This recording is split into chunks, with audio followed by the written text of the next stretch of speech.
ध्यान दीजिएगा, याद करें लास्ट क्लास में हमने आपके साथ क्या शुरू किया था। लास्ट क्लास में हमने आपके साथ क्या शुरू किया था dear? Service model of cloud computing. और हमने आपको कहा था कि क्लाउड कंप्यूटिंग में 5 प्रकार की सर्विसेज दी जा सकती हैं। क्लाउड कंप्यूटिंग में 5 प्रकार की सर्विसेज दी जा सकती हैं। और वो सर्विसेज क्या क्या हैं जो कि क्लाउड कंप्यूटिंग में दी जा सकती हैं? कोई मुझे बताएगा? बिल्कुल सही, इंफ्रास्ट्रक्चर एज अ सर्विस, जहां पे आपको बेसिक आईटी या बेसिक आपको IT storage capacity, basic IT storage capacity etcetera provide की जाएगी। दूसरा, सॉफ्टवेयर एज अ सर्विस, जहां पे पूरा का पूरा सॉफ्टवेयर ही क्लाउड में अपलोड हो गया और उसे आप यूज करें। आपको अलग से सॉफ्टवेयर की एक्विजिशन, इंस्टॉलेशन एक्सेट्रा नहीं करनी, जितना यूज करेंगे सर की उतनी पेमेंट कर दो, कहानी खत्म। तीसरा, प्लेटफॉर्म एज अ सर्विस, जहां पे आपको एक पूरा का पूरा प्लेटफॉर्म दिया जाता है जिसकी मदद से आप खुद का सॉफ्टवेयर डेवलप कर सकते हैं। आई होप आपको बात समझ आई। सेस और पास में अंतर क्या है? सेस में एक बना बनाया सॉफ्टवेयर, किसी थर्ड पार्टी द्वारा बना बनाया सॉफ्टवेयर आप यूज करते हैं, पर पास में आप एक प्लेटफॉर्म के तहत अपना खुद का सॉफ्टवेयर डेवलप करते हैं। That is a difference between SaaS and PaaS. I hope आपको बात समझ आई। एक क्वेश्चन पूछ लूं आपसे, सर जी आज पूछ लो, आज मत रोको। मुझे बताएंगे इन तीनों में से, AWS में से, SWS में से और PWS में से कौन सी क्लाउड कंप्यूटिंग सर्विस में सबसे ज्यादा पैसा कंपनीज कमाती होंगी? AWS, SWS या PWS? टेक सम टाइम और सोच के बताएं, इन तीनों में से कौन सी क्लाउड कंप्यूटिंग ऐसी होगी जिसमें सबसे ज्यादा पैसा कंपनीज अर्न करती होंगी? नहीं, सोचें सोचें, तुक्का ना लगाएं। वीडियो वाले बच्चे भी सोचेंगे इन तीनों में से कौन सी क्लाउड कंप्यूटिंग सर्विस ऐसी होगी जहां पे कंपनी से सबसे ज्यादा पैसा कमाती होंगी? AWS, SWS या PWS? ओके, मैंने एक आंसर सुना SWS। मेरा आपसे सवाल है SWS क्यों? क्योंकि वहां पे आपको सॉफ्टवेयर यूज करने के लिए मिलता है। एग्री करते हैं? एक बात बताएं, SWS में तो डियर आप सिर्फ सॉफ्टवेयर यूज कर सकते हैं, PWS में तो आप सॉफ्टवेयर डेवलप कर सकते हैं। दोनों में से ज्यादा महंगा कौन होगा, SWS या PWS? PWS, बिल्कुल सही। तो डियर इन तीनों में से सबसे ज्यादा जो एक्सपेंसिव क्लाउड कंप्यूटिंग सर्विस होती है वो होती है PWS, platform as a service. और जितनी भी बड़ी क्लाउड कंप्यूटिंग कंपनीज हैं जैसे Amazon web services, IBM cloud, Microsoft एजोर, Oracle cloud, ये आपको हर प्रकार की सर्विस देती है। ये आपको AWS भी देती है, SWS भी देती है और PWS भी देती है। बट अगर आप इनकी कभी प्राइसिंग को जाके चेक करेंगे तो जो सबसे एक्सपेंसिव होगा वो होगा PWS की सर्विस। ठीक बात है। चलें आगे लिखेंगे, हमने आपके साथ 3 देख लिए थे। आगे लिखेंगे network as a service. Network as a service, मेरी बात पर डियर ध्यान दीजिएगा। चैप्टर नंबर 3 में आप इस चीज को डिटेल में देखेंगे। मैं यदि इंटरनेट की मदद से अगर मैं डेटा को कम्युनिकेट करता हूं, अगर मैं इंटरनेट की मदद से डेटा को कम्युनिकेट करता हूं, तो मेरा जो डेटा कम्युनिकेट होता है डियर वो बाइनरी के फॉर्म में होता है। अब आप बोलेंगे सर बाइनरी क्या होता है? हम आपके साथ इसी वाले क्लास में बाइनरी का मतलब देखेंगे कि what is the meaning of binary. जब मैं इंटरनेट की मदद से डेटा को कम्युनिकेट करता हूं तो ध्यान दीजिएगा, चलिए मैं आपको दिखाई देता हूं बना के। इसको आपको भी नहीं बनाना, चैप्टर नंबर 3 में ये चीजें बहुत डिटेल में आप देखेंगे। लेट्स से ये सेंडर, ये कौन है? सेंडर। और ये कौन है साहब? रिसीवर। सेंडर को रिसीवर के पास कोई बहुत सेंसिटिव डेटा भेजना है। लेट्स से वो सेंसिटिव डेटा है ABCD। एक बात है, और वो कैसे भेजेगा? Through internet. But sir ji internet में तो खतरनाक किस्म के लोग बैठे हुए हैं, जैसे हैकर्स, क्रैकर्स, इंट्रूडर्स एक्सेट्रा। ये सारी बातें आप चैप्टर नंबर 3 में देखिएगा।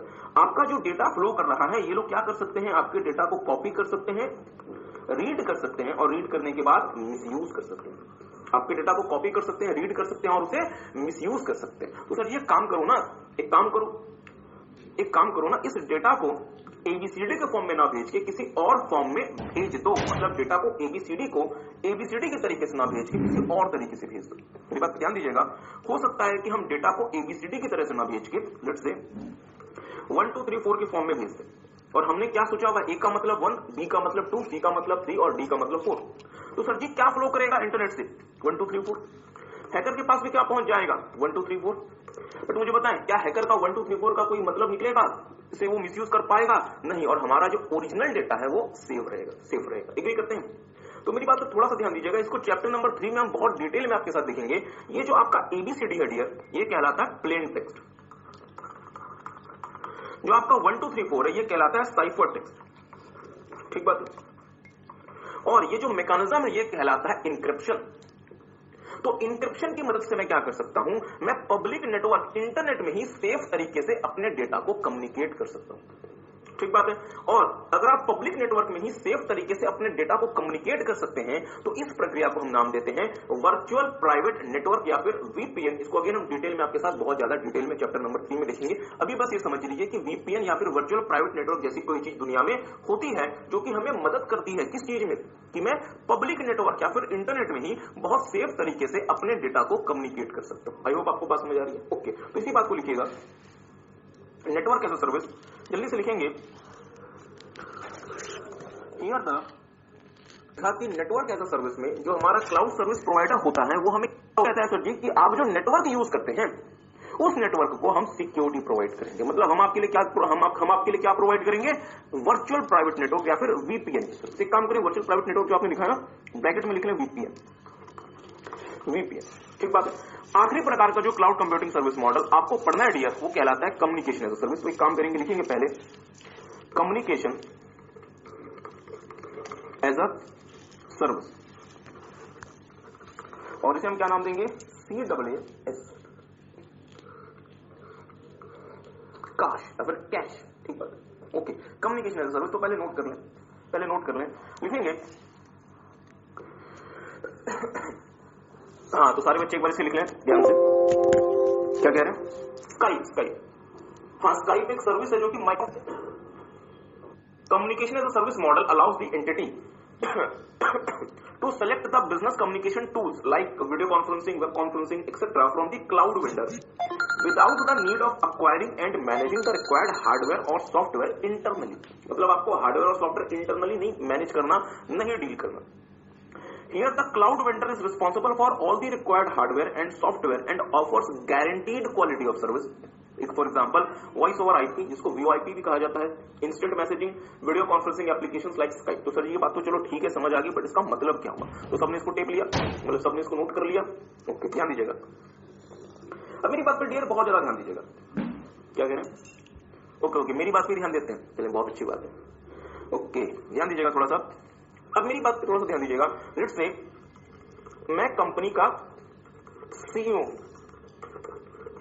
और मेरी कंपनी दुनिया के 20 कंट्रीज में, वर्ल्ड के 20 देशों में बिजनेस करती है, और मैं चाहता हूं कि जितने भी हमारे कंट्री हेड हैं, country head 1, country head 2, country head 3, country head 4, country head 5, और इतना तो हम ड्रॉ नहीं कर सकते, कंट्री हेड n या फिर कंट्री हेड 20। ठीक बात है, इसे आपको ड्रॉ नहीं करना। हम ये चाहते हैं, और हम सीईओ किसके? Group CEO.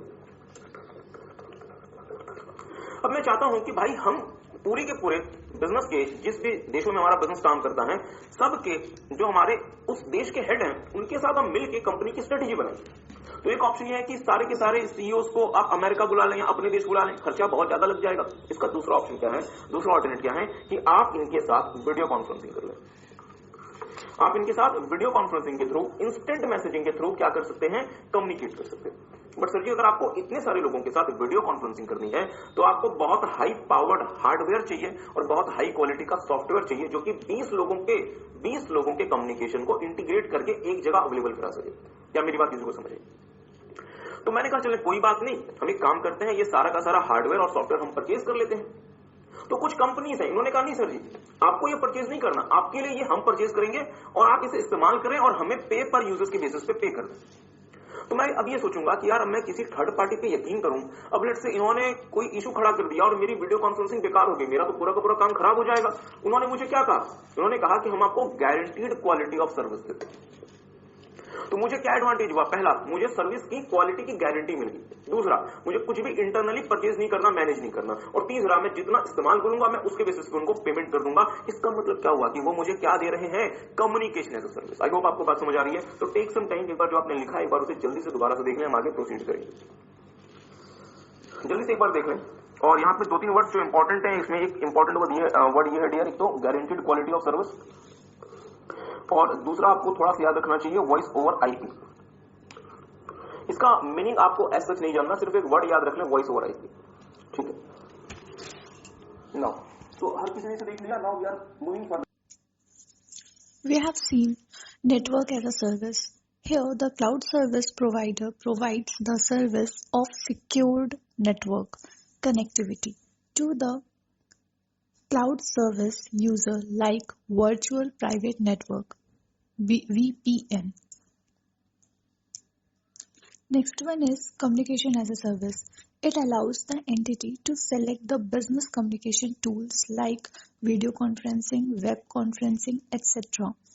for the cloud vendor without the need of acquiring and managing the required hardware and software internally. Here, the cloud vendor is responsible for all the required hardware and software and offers guaranteed quality of services like voice over IP, that is called VoIP, instant messaging (IM), and video conferencing application like Skype. बहुत important area आता है जिसका नाम है characteristics of cloud computing, कि cloud computing की major characteristics क्या क्या। मेरी बात से थोड़ा सा ध्यान दीजिएगा डियर, आज के समय दुनिया में क्लाउड कंप्यूटिंग बहुत तेजी से बढ़ता हुआ एरिया है। पूरी दुनिया में क्लाउड कंप्यूटिंग बहुत तेजी से ग्रो कर रहा है, और आपको जान के खुशी होगी कि इस चीज को कंसिडर करते हुए हमारे इंस्टीट्यूट ने, ICI ने, जो नए बच्चे EIS सिस्टम वाले, उनके लिए क्लाउड कंप्यूटिंग बहुत सारा कर दी। मतलब अगर आपको थोड़ा सा क्लाउड कंप्यूटिंग पढ़ना है तो उनको इतना सारा क्लाउड कंप्यूटिंग पढ़ना है, तो जितना क्लाउड कंप्यूटिंग हो सकता था इंस्टीट्यूट ने पूरा ही डाल दिया। तो आपको वो नहीं पढ़ना, वो उनको पढ़ना। एनी हाउ, हाँ बिल्कुल सही। तो बच्चे कह रहे हैं कि सर अगर हमें नहीं पढ़ना तो फिर हमें क्यों बता रहे हो, हम आपको मोटिवेट कर रहे हैं। तो अब हमारे पास बहुत अच्छे अच्छे बच्चे, उन्होंने कहा कि सर अगर आप elasticity and scalability, cloud computing services आपकी इलास्टिक होती है, मतलब जितना चाहे आप उतना उस हिसाब से यूज कर सकते हैं, और स्टेबल होती है, मतलब आप अपनी जरूरत के हिसाब से ज्यादा सर्विसेज भी ले सकते हैं और कम सर्विसेज भी ले सकते हैं। दूसरा, पे पर यूज, क्लाउड कंप्यूटिंग सर्विसेज पे पर यूज होती है, जितना यूज करोगे उतने की ही पेमेंट करनी है, पूरा आपको 100% ऑपरेशनल कॉस्ट, एक्विजिशन कॉस्ट नहीं देना, मतलब जितना यूज करेंगे उतने के लिए आप उसको पे करना। तीसरा, ऑन डिमांड, आपको रात को 3 बजे नींद नहीं आ रही, आपको क्लाउड कंप्यूटिंग करनी, आप रात को 3 बजे अपने लैपटॉप से इंटरनेट के थ्रू क्लाउड कंप्यूटिंग एक्सेस कर सकते हैं, जब आपको चाहिए तब आपको क्लाउड कंप्यूटिंग मिलेगी, सिर्फ एक क्लिक की देरी है। अगर आपका कंप्यूटर इंटरनेट से कनेक्टेड है, आप जब चाहें तब क्लाउड कंप्यूटिंग यूज कर सकते हैं। चौथा, रेजिलियंस, ये बहुत इंपॉर्टेंट है, मेरी बात ध्यान दीजिएगा डियर। अब जैसे फॉर एग्जांपल अगर मैं Amazon वेब सर्विसेज या मैं माइक्रोसॉफ्ट एजोर यूज करता हूं, तो दोनों के डेटा सेंटर भारत में नहीं है, दोनों के डेटा सेंटर अमेरिका, और मुझे अमेरिका से उन सर्विसेज को डिलीवर किया जा रहा है फाइबर ऑप्टिक्स केबल के थ्रू। मैं कुछ अजीब अजीब सी बातें बोलूंगा, शायद भी आपको समझना है, बट चैप्टर नंबर 3 में ये बातें पूरी तरीके से आपको समझ आ जाएगी। मतलब सर जी, हम लेट्स से दिल्ली में या भारत के किसी भी शहर में हैं, और हमें जो क्लाउड कंप्यूटिंग सर्विसेज, या चाहे वो मतलब गूगल का क्लाउड हो, चाहे वो माइक्रोसॉफ्ट वेब सर्विसेज हो, चाहे वो Amazon वेब सर्विसेज हो, चाहे वो माइक्रोसॉफ्ट का एजोर, वो मुझे कहां से डिलीवर किया जा रहा है, अमेरिका से, और इसके बीच में बहुत बड़ा ओशन पड़ता है, तो अंडर सी केबल्स जा रही है जो मुझे बहुत तेज गति से ये सर्विसेज डिलीवर कर रही है, और वो under sea cables basically fibre optics cable कहलाती है। अब मुझे सोच के बताएंगे, ओशन में इतनी सारी परेशानियां, जैसे ओशन में साइक्लोन उड़ गया, ओशन में सुनामी आ गई, ओशन में अर्थक्वेक आ गया, तो फाइबर ऑप्टिक्स केबल हमारी क्या हो सकती है, डैमेज हो सकती है, और भी तरह तरह की परेशानी आ सकती है। इसके बावजूद क्लाउड कंप्यूटिंग सर्विस को क्या होना पड़ेगा, रेजिलिएंट होना पड़ेगा। मतलब फिर कुछ भी हो जाए, आपको सर्विस प्रोवाइड करनी है, तो आपको सर्विस प्रोवाइड करनी है, आपको इन एनी केस एक एक्सेप्टेबल लेवल ऑफ सर्विस अपने क्लाइंट्स को, यूजर्स को प्रोवाइड करनी है, आप इससे मना नहीं कर सकते।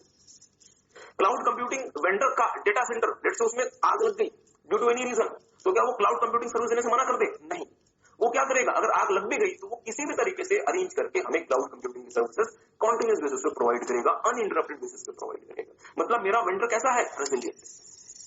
ठीक बात है। तो देखेंगे resiliency, cloud services are very dependable and resilient in nature. मतलब जो क्लाउड सर्विसेज होती हैं वो बहुत ज्यादा डिपेंडेबल है और रेजिलिएंट इन नेचर है। इन case of any failure from the service provider side, अगर सर्विस प्रोवाइडर के एक सर्वर में या एक डेटा सेंटर में कोई परेशानी आ गई, the work is automatically switch to another work station. मतलब अगर आपके एक सर्वर में कोई खराबी आ गई तो सर जी आपके क्लाइंट को परेशान नहीं होना, इस काम को दूसरे सर्वर में या दूसरे वर्क स्टेशन में या दूसरे डेटा सेंटर में शिफ्ट कर दिया जाएगा। क्लाइंट को बिना पता है, क्लाइंट को पता ही नहीं चलेगा, और क्लाइंट के सर्विस में किसी भी प्रकार की कोई रुकावट नहीं आएगी। आई होप आपको बात समझ में। ओके, चौथा, ओके, पांचवा, मल्टी टेनेंसी। ध्यान दीजिएगा, क्लाउड कंप्यूटिंग एक ही रिसोर्स से, या क्लाउड कंप्यूटिंग का जो वेंडर होता है वो एक बार में मल्टीपल क्लाइंट्स को सर्विस दे पाता है।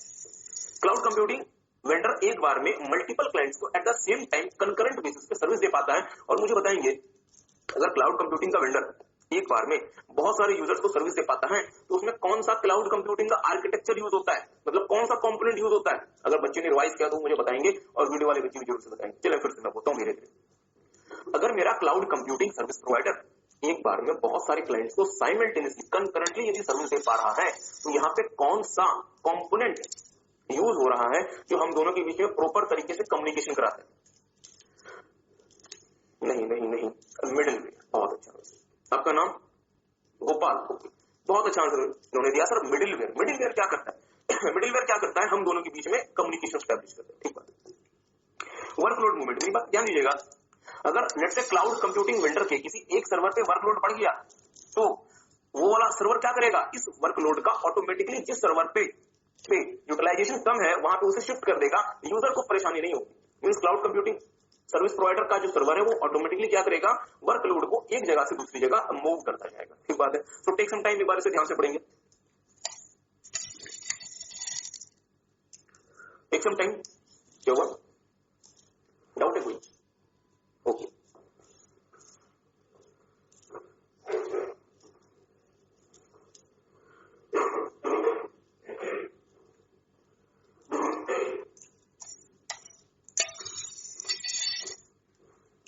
रेसिलियंसी का मतलब होता है, प्लीज ध्यान दीजिएगा, प्लीज ध्यान दीजिएगा। रेसिलियंसी का मतलब होता है कि अगर कोई एडवर्स सिचुएशन भी आएगी तो भी आपका जो क्लाउड कंप्यूटिंग सर्विस होगी वो डिपेंडेबल होगी और वो बिना इंटरप्शन के क्लाउड कंप्यूटिंग सर्विसेज प्रोवाइड कर सकती है। That is resiliency. ठीक है। ओके, मेरी बात पर थोड़ा सा ध्यान दीजिएगा। हाँ, अब आपको इसमें कुछ नोट नहीं करना, सब कुछ हम बुक से कराएंगे, क्योंकि देखेंगे जहां पे चीजें नोटिंग करवानी थी वो हमने ऑलरेडी आपको नोटिंग करवा दी। Now it is the time to do things from the book. Okay, मेरी बात ध्यान दीजिए। क्लाउड कंप्यूटिंग की कैरेक्टरिस्टिक्स को याद रखने का एक बहुत आसान सा तरीका है। आपको कैसे बता? ओके, बिल्कुल सही, इन्होंने क्या लिया? C article.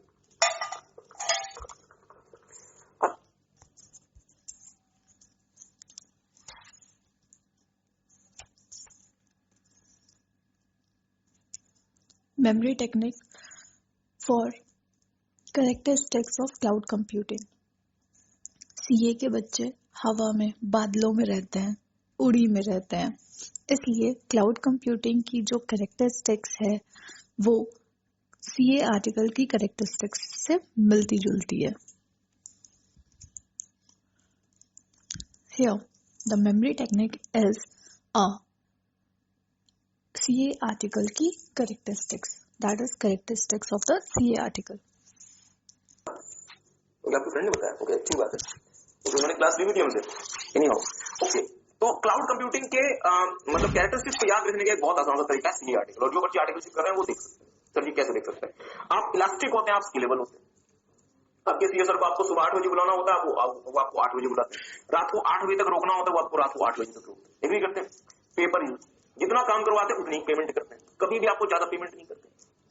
जहां आपको ऑडिट में भेजते हैं उसकी हो सकता है कि आपको सिर्फ और सिर्फ बस का किराया दे, हो सकता है ऑटो का किराया भी ना दे, और अगर ऑटो का किराया दे भी दिया तो बहुत ज्यादा चेक करके देते हैं कि हाँ तुम यहां से यहां गए थे, उतना ही पैसा, थोड़ा सा भी पैसा कभी ज्यादा नहीं देते। ऑन डिमांड, क्लास में बैठे हुए हैं, हमारे क्लास में तो बहुत सारे बच्चे ऐसे हैं जो फोन से बात कर रहे होते हैं, उनसे पूछो कि सर जी किससे बात कर रहे हो, कहते हैं सर जी हमारे ऑफिस से फोन। मतलब आप लोग क्या है बेसिकली ऑन डिमांड, जब बुलाए सीए आप अवेलेबल होते।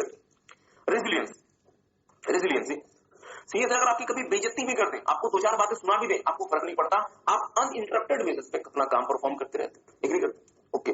मल्टी टेनेंसी, आप एट द सेम टाइम बहुत सारे क्लाइंट का काम कर रहे होते हैं।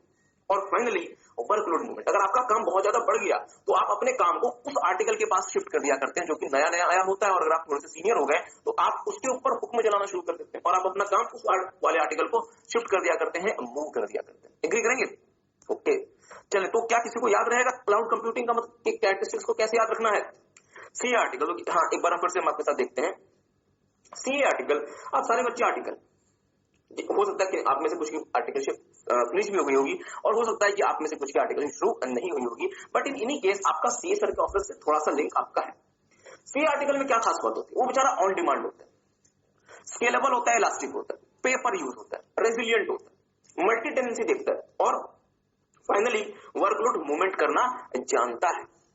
ठीक बात है। तो यही हमारी क्या बन गई डियर, क्लाउड कंप्यूटिंग की characteristics. There are 6 characteristics of cloud computing. फिर से ऑन डिमांड, आप इसे किसी भी ऑर्डर में याद रख सकते हैं, किसी भी ऑर्डर में, क्योंकि कुछ स्टेप्स या स्टेजेस तो है नहीं, तो आप इसे किसी भी ऑर्डर में याद रख सकते हैं।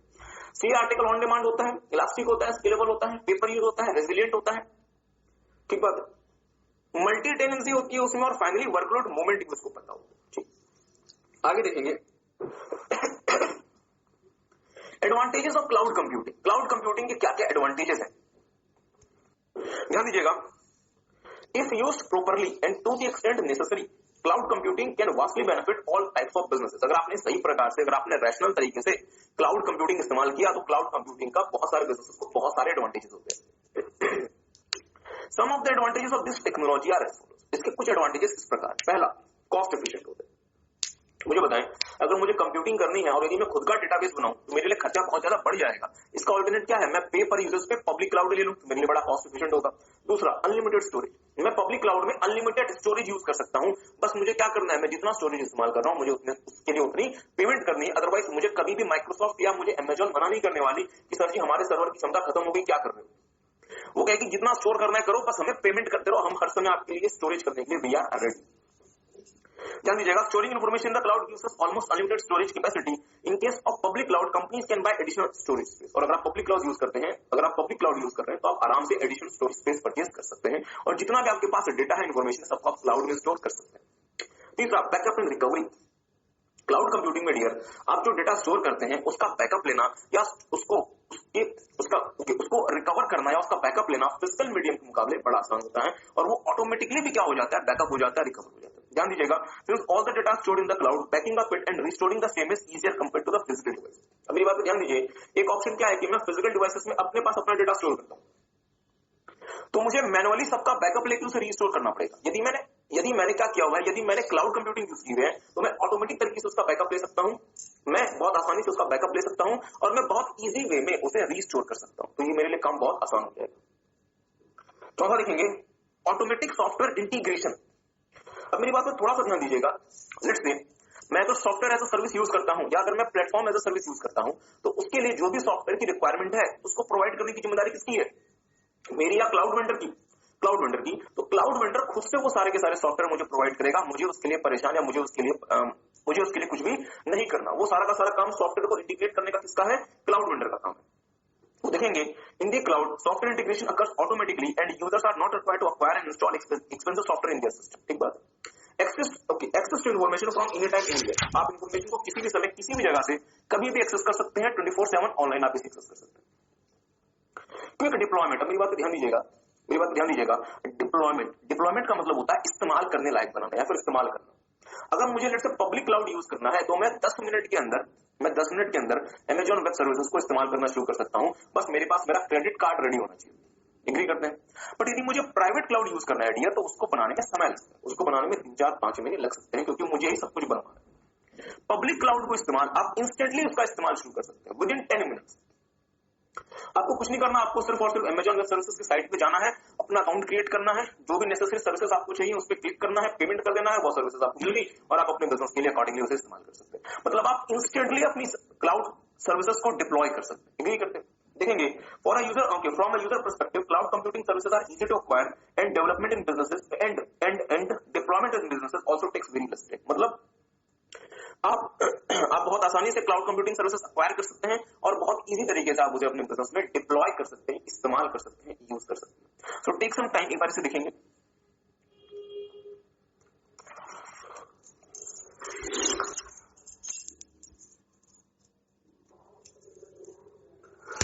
ओके, तो आपने सबने पढ़ लिया एडवांटेजेस ऑफ क्लाउड कंप्यूटिंग क्या क्या। कॉस्ट एफिशिएंट होता है, unlimited storage, backup and recovery आसान होती है, सॉफ्टवेयर ऑटोमेटिक तरीके से इंटीग्रेट हो जाता है, access to any time, okay, access to information from any time anywhere और क्विक डिप्लॉयमेंट।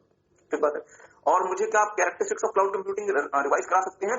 सी आर्टिकल क्या क्या, पेपर यूज होता है, इलास्टिक होता है, स्केलेबल होता है, वीडियो वाले बच्चे बताएंगे, पेपर यूज होता है, स्टार्ट इलास्टिक होता है, स्केलेबल होता है, ऑन डिमांड होता है, रेजिलिएंट होता है। ठीक बात है।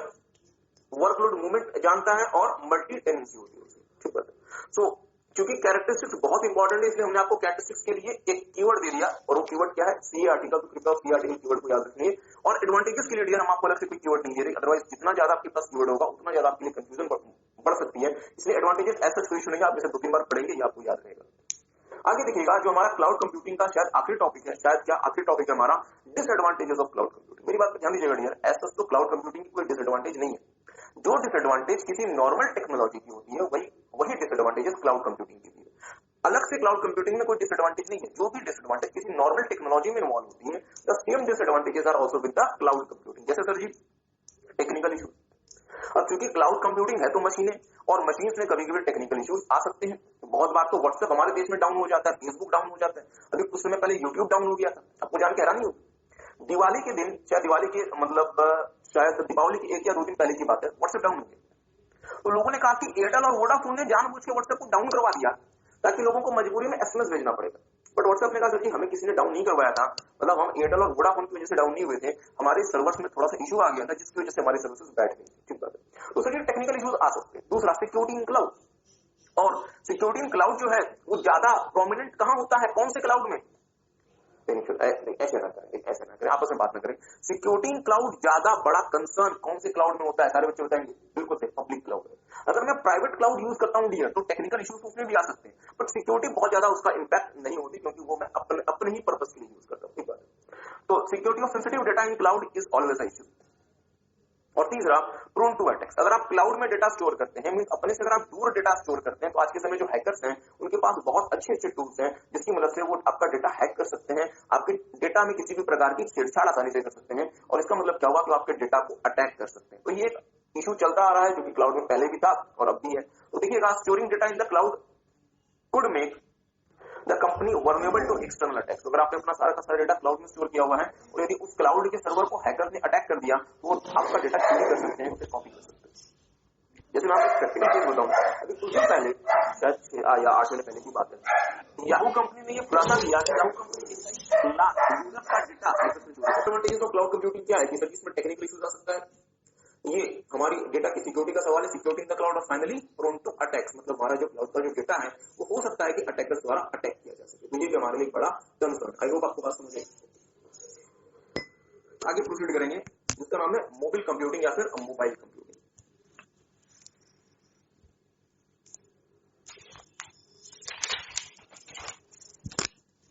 तो एक काम करें, एक बार डिसएडवांटेजेस को एक बार फिर से देख लें, फिर हम आपके साथ आगे प्रोसीड करेंगे मोबाइल कंप्यूटिंग।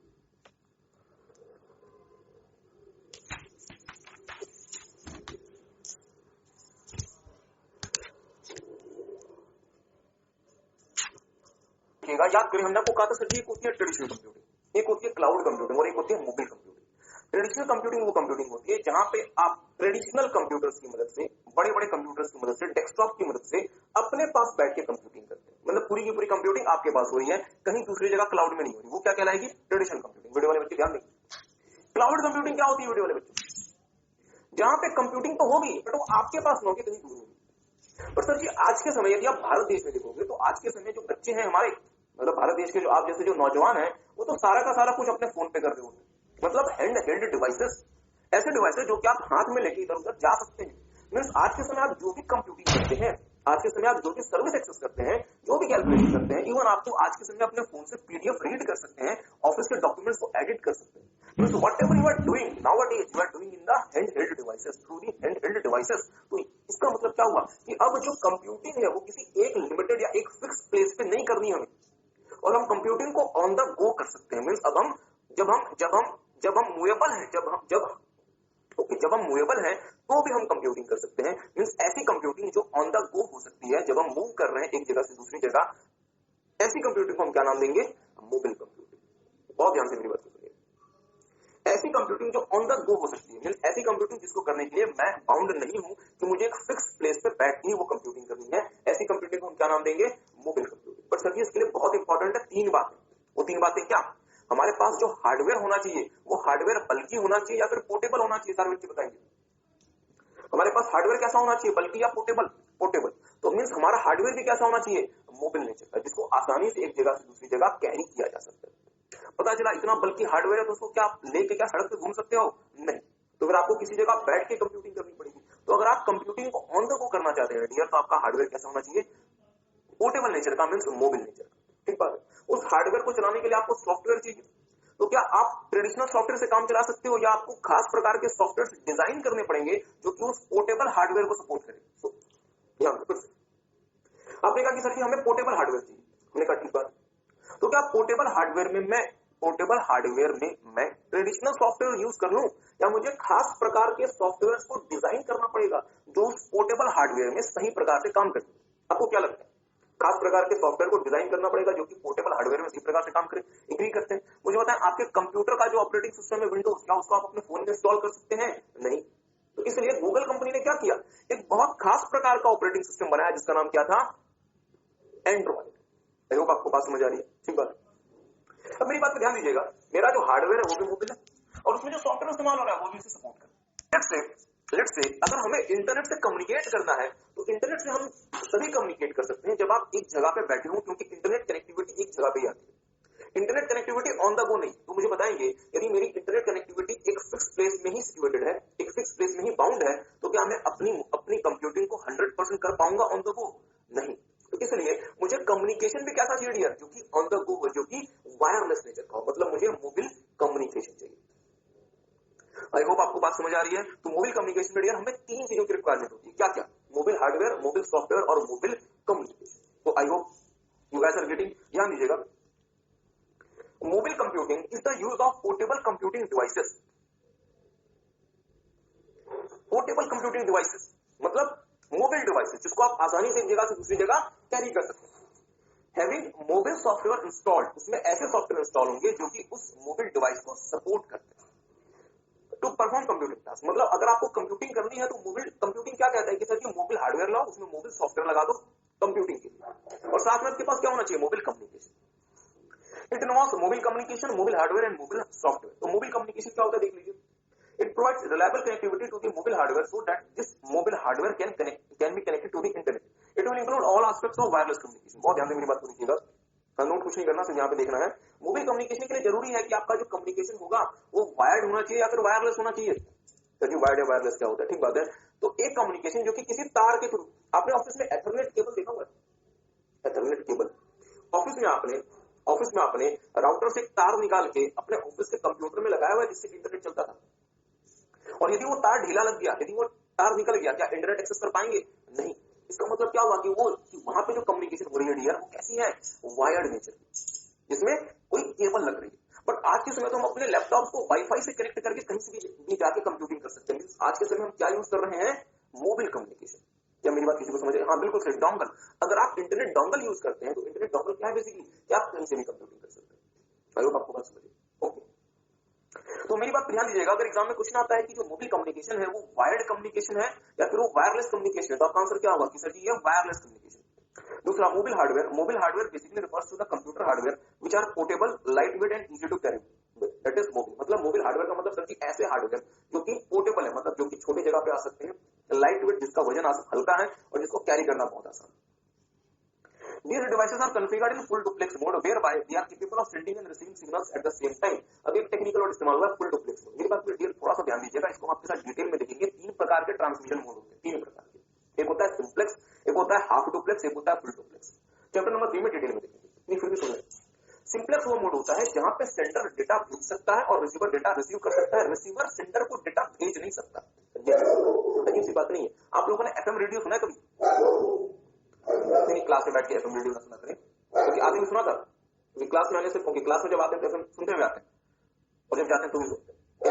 तो आप जो एफएम रेडियो सुनते हैं डियर, वहां क्या होता है? एक सेंडर होता है और वो बहुत सारे लोगों को सिर्फ और सिर्फ डेटा भेज रहा होता है, और आपका जो एफएम फोन है वो सिर्फ और सिर्फ डेटा रिसीव कर पाता है, वो डेटा भेज नहीं पाता। जैसे एग्जाम्पल चेंज करते हैं, आपके घर में जो केबल टीवी है वो सिर्फ और सिर्फ डेटा रिसीव करता है, वो डेटा ट्रांसफर नहीं कर पाता। इसका मतलब क्या हुआ? ये लोग कैसे हैं? सिंप्लेक्स। यहाँ डेटा सिर्फ और सिर्फ सेंडर रिसीवर को भेजेगा, रिसीवर सेंडर को डेटा नहीं भेज सकता। That is known as simplex. अगर सेंडर रिसीवर को डेटा भेजे और रिसीवर भी सेंडर को डेटा भेजे, पर दोनों में से एक व्यक्ति एक बार ये काम कर सके, मतलब समझिए अजीब सी बात है। मतलब जब सेंडर रिसीवर को डेटा भेज रहा है तो रिसीवर सेंडर को डेटा नहीं भेजेगा, और जब रिसीवर सेंडर को डेटा भेज रहा है तो सेंडर रिसीवर को डेटा नहीं भेजेगा। इसे हम नाम देते हैं हाफ डुप्लेक्स। आपने वॉकी टॉकी देखा होगा अपने फोन के अंदर फिल्मों में, जहां पे लेट्स से अगर मुझे किसी को कुछ बात बोली, मैंने कहा एबीसीडी ओवर, सामने वाली पार्टी ने क्या समझा ओवर, मतलब उसने क्या समझ लिया कि अब ये व्यक्ति कुछ नहीं बोलने वाला, वो बोलेगा 1 2 3 4 ओवर, मैंने क्या सुन लिया ओवर, फिर मैं अपनी बात कम्युनिकेट करूंगा, जब मैं ओवर बोल दूंगा तब वो पार्टी अपनी बात कम्युनिकेट करेगी। मतलब हाफ डुप्लेक्स में क्या होता है, एक बार में या तो डेटा भेजा जाएगा या तो डेटा रिसीव किया जाएगा, दोनों चीजें साइमल्टेनियसली नहीं होगी। बट सर जी आज के समय हम क्या यूज करते हैं, फुल डुप्लेक्स, जहां पे at the same time data भेजा भी जा रहा है और at the same time data receive भी किया जा रहा है, तो इसे हम नाम देते हैं फुल डुप्लेक्स। और आपका जो मोबाइल हार्डवेयर होगा डियर, वो कैसा होना चाहिए, फुल डुप्लेक्स मोड में कॉन्फ़िगर्ड होना चाहिए, जो कि कैपेबल होगा at the same time data भेजने के और डेटा रिसीव करने के। ठीक बात है, किसी को समझ आया सिंप्लेक्स, हाफ डुप्लेक्स और फुल डुप्लेक्स क्या होता है? Are you guys getting? Okay, तीसरा देखिएगा, mobile software, software programs which makes the mobile hardware work, मतलब ऐसे सॉफ्टवेयर जिसकी मदद से कंप्यूटर हमारा या फिर जिसकी मदद से हमारा जो पोर्टेबल हार्डवेयर है वो काम करेगा, उसे हम क्या नाम देंगे, मोबाइल हार्डवेयर। तो एक काम करें, टेक सम टाइम, एक बार इसे देख लें दोबारा से, टेक सम टाइम, इसे एक बार फिर से देख लें। ओके, तो मेरी बात पर ध्यान दीजिएगा, मोबाइल कंप्यूटिंग क्या है? मोबाइल कंप्यूटिंग वो कंप्यूटिंग है जहां पे हम मोबाइल हार्डवेयर का इस्तेमाल करते हैं, जिसमें मोबाइल सॉफ्टवेयर रन कर रहा होता है कंप्यूटिंग करने के लिए। It is the computing on the go, it is the computing on the go. तो एक काम करें, एक लाइन छोटी सी निकले यहाँ पे, mobile computing is the computing on the go. हाँ, बुक में लिख लें,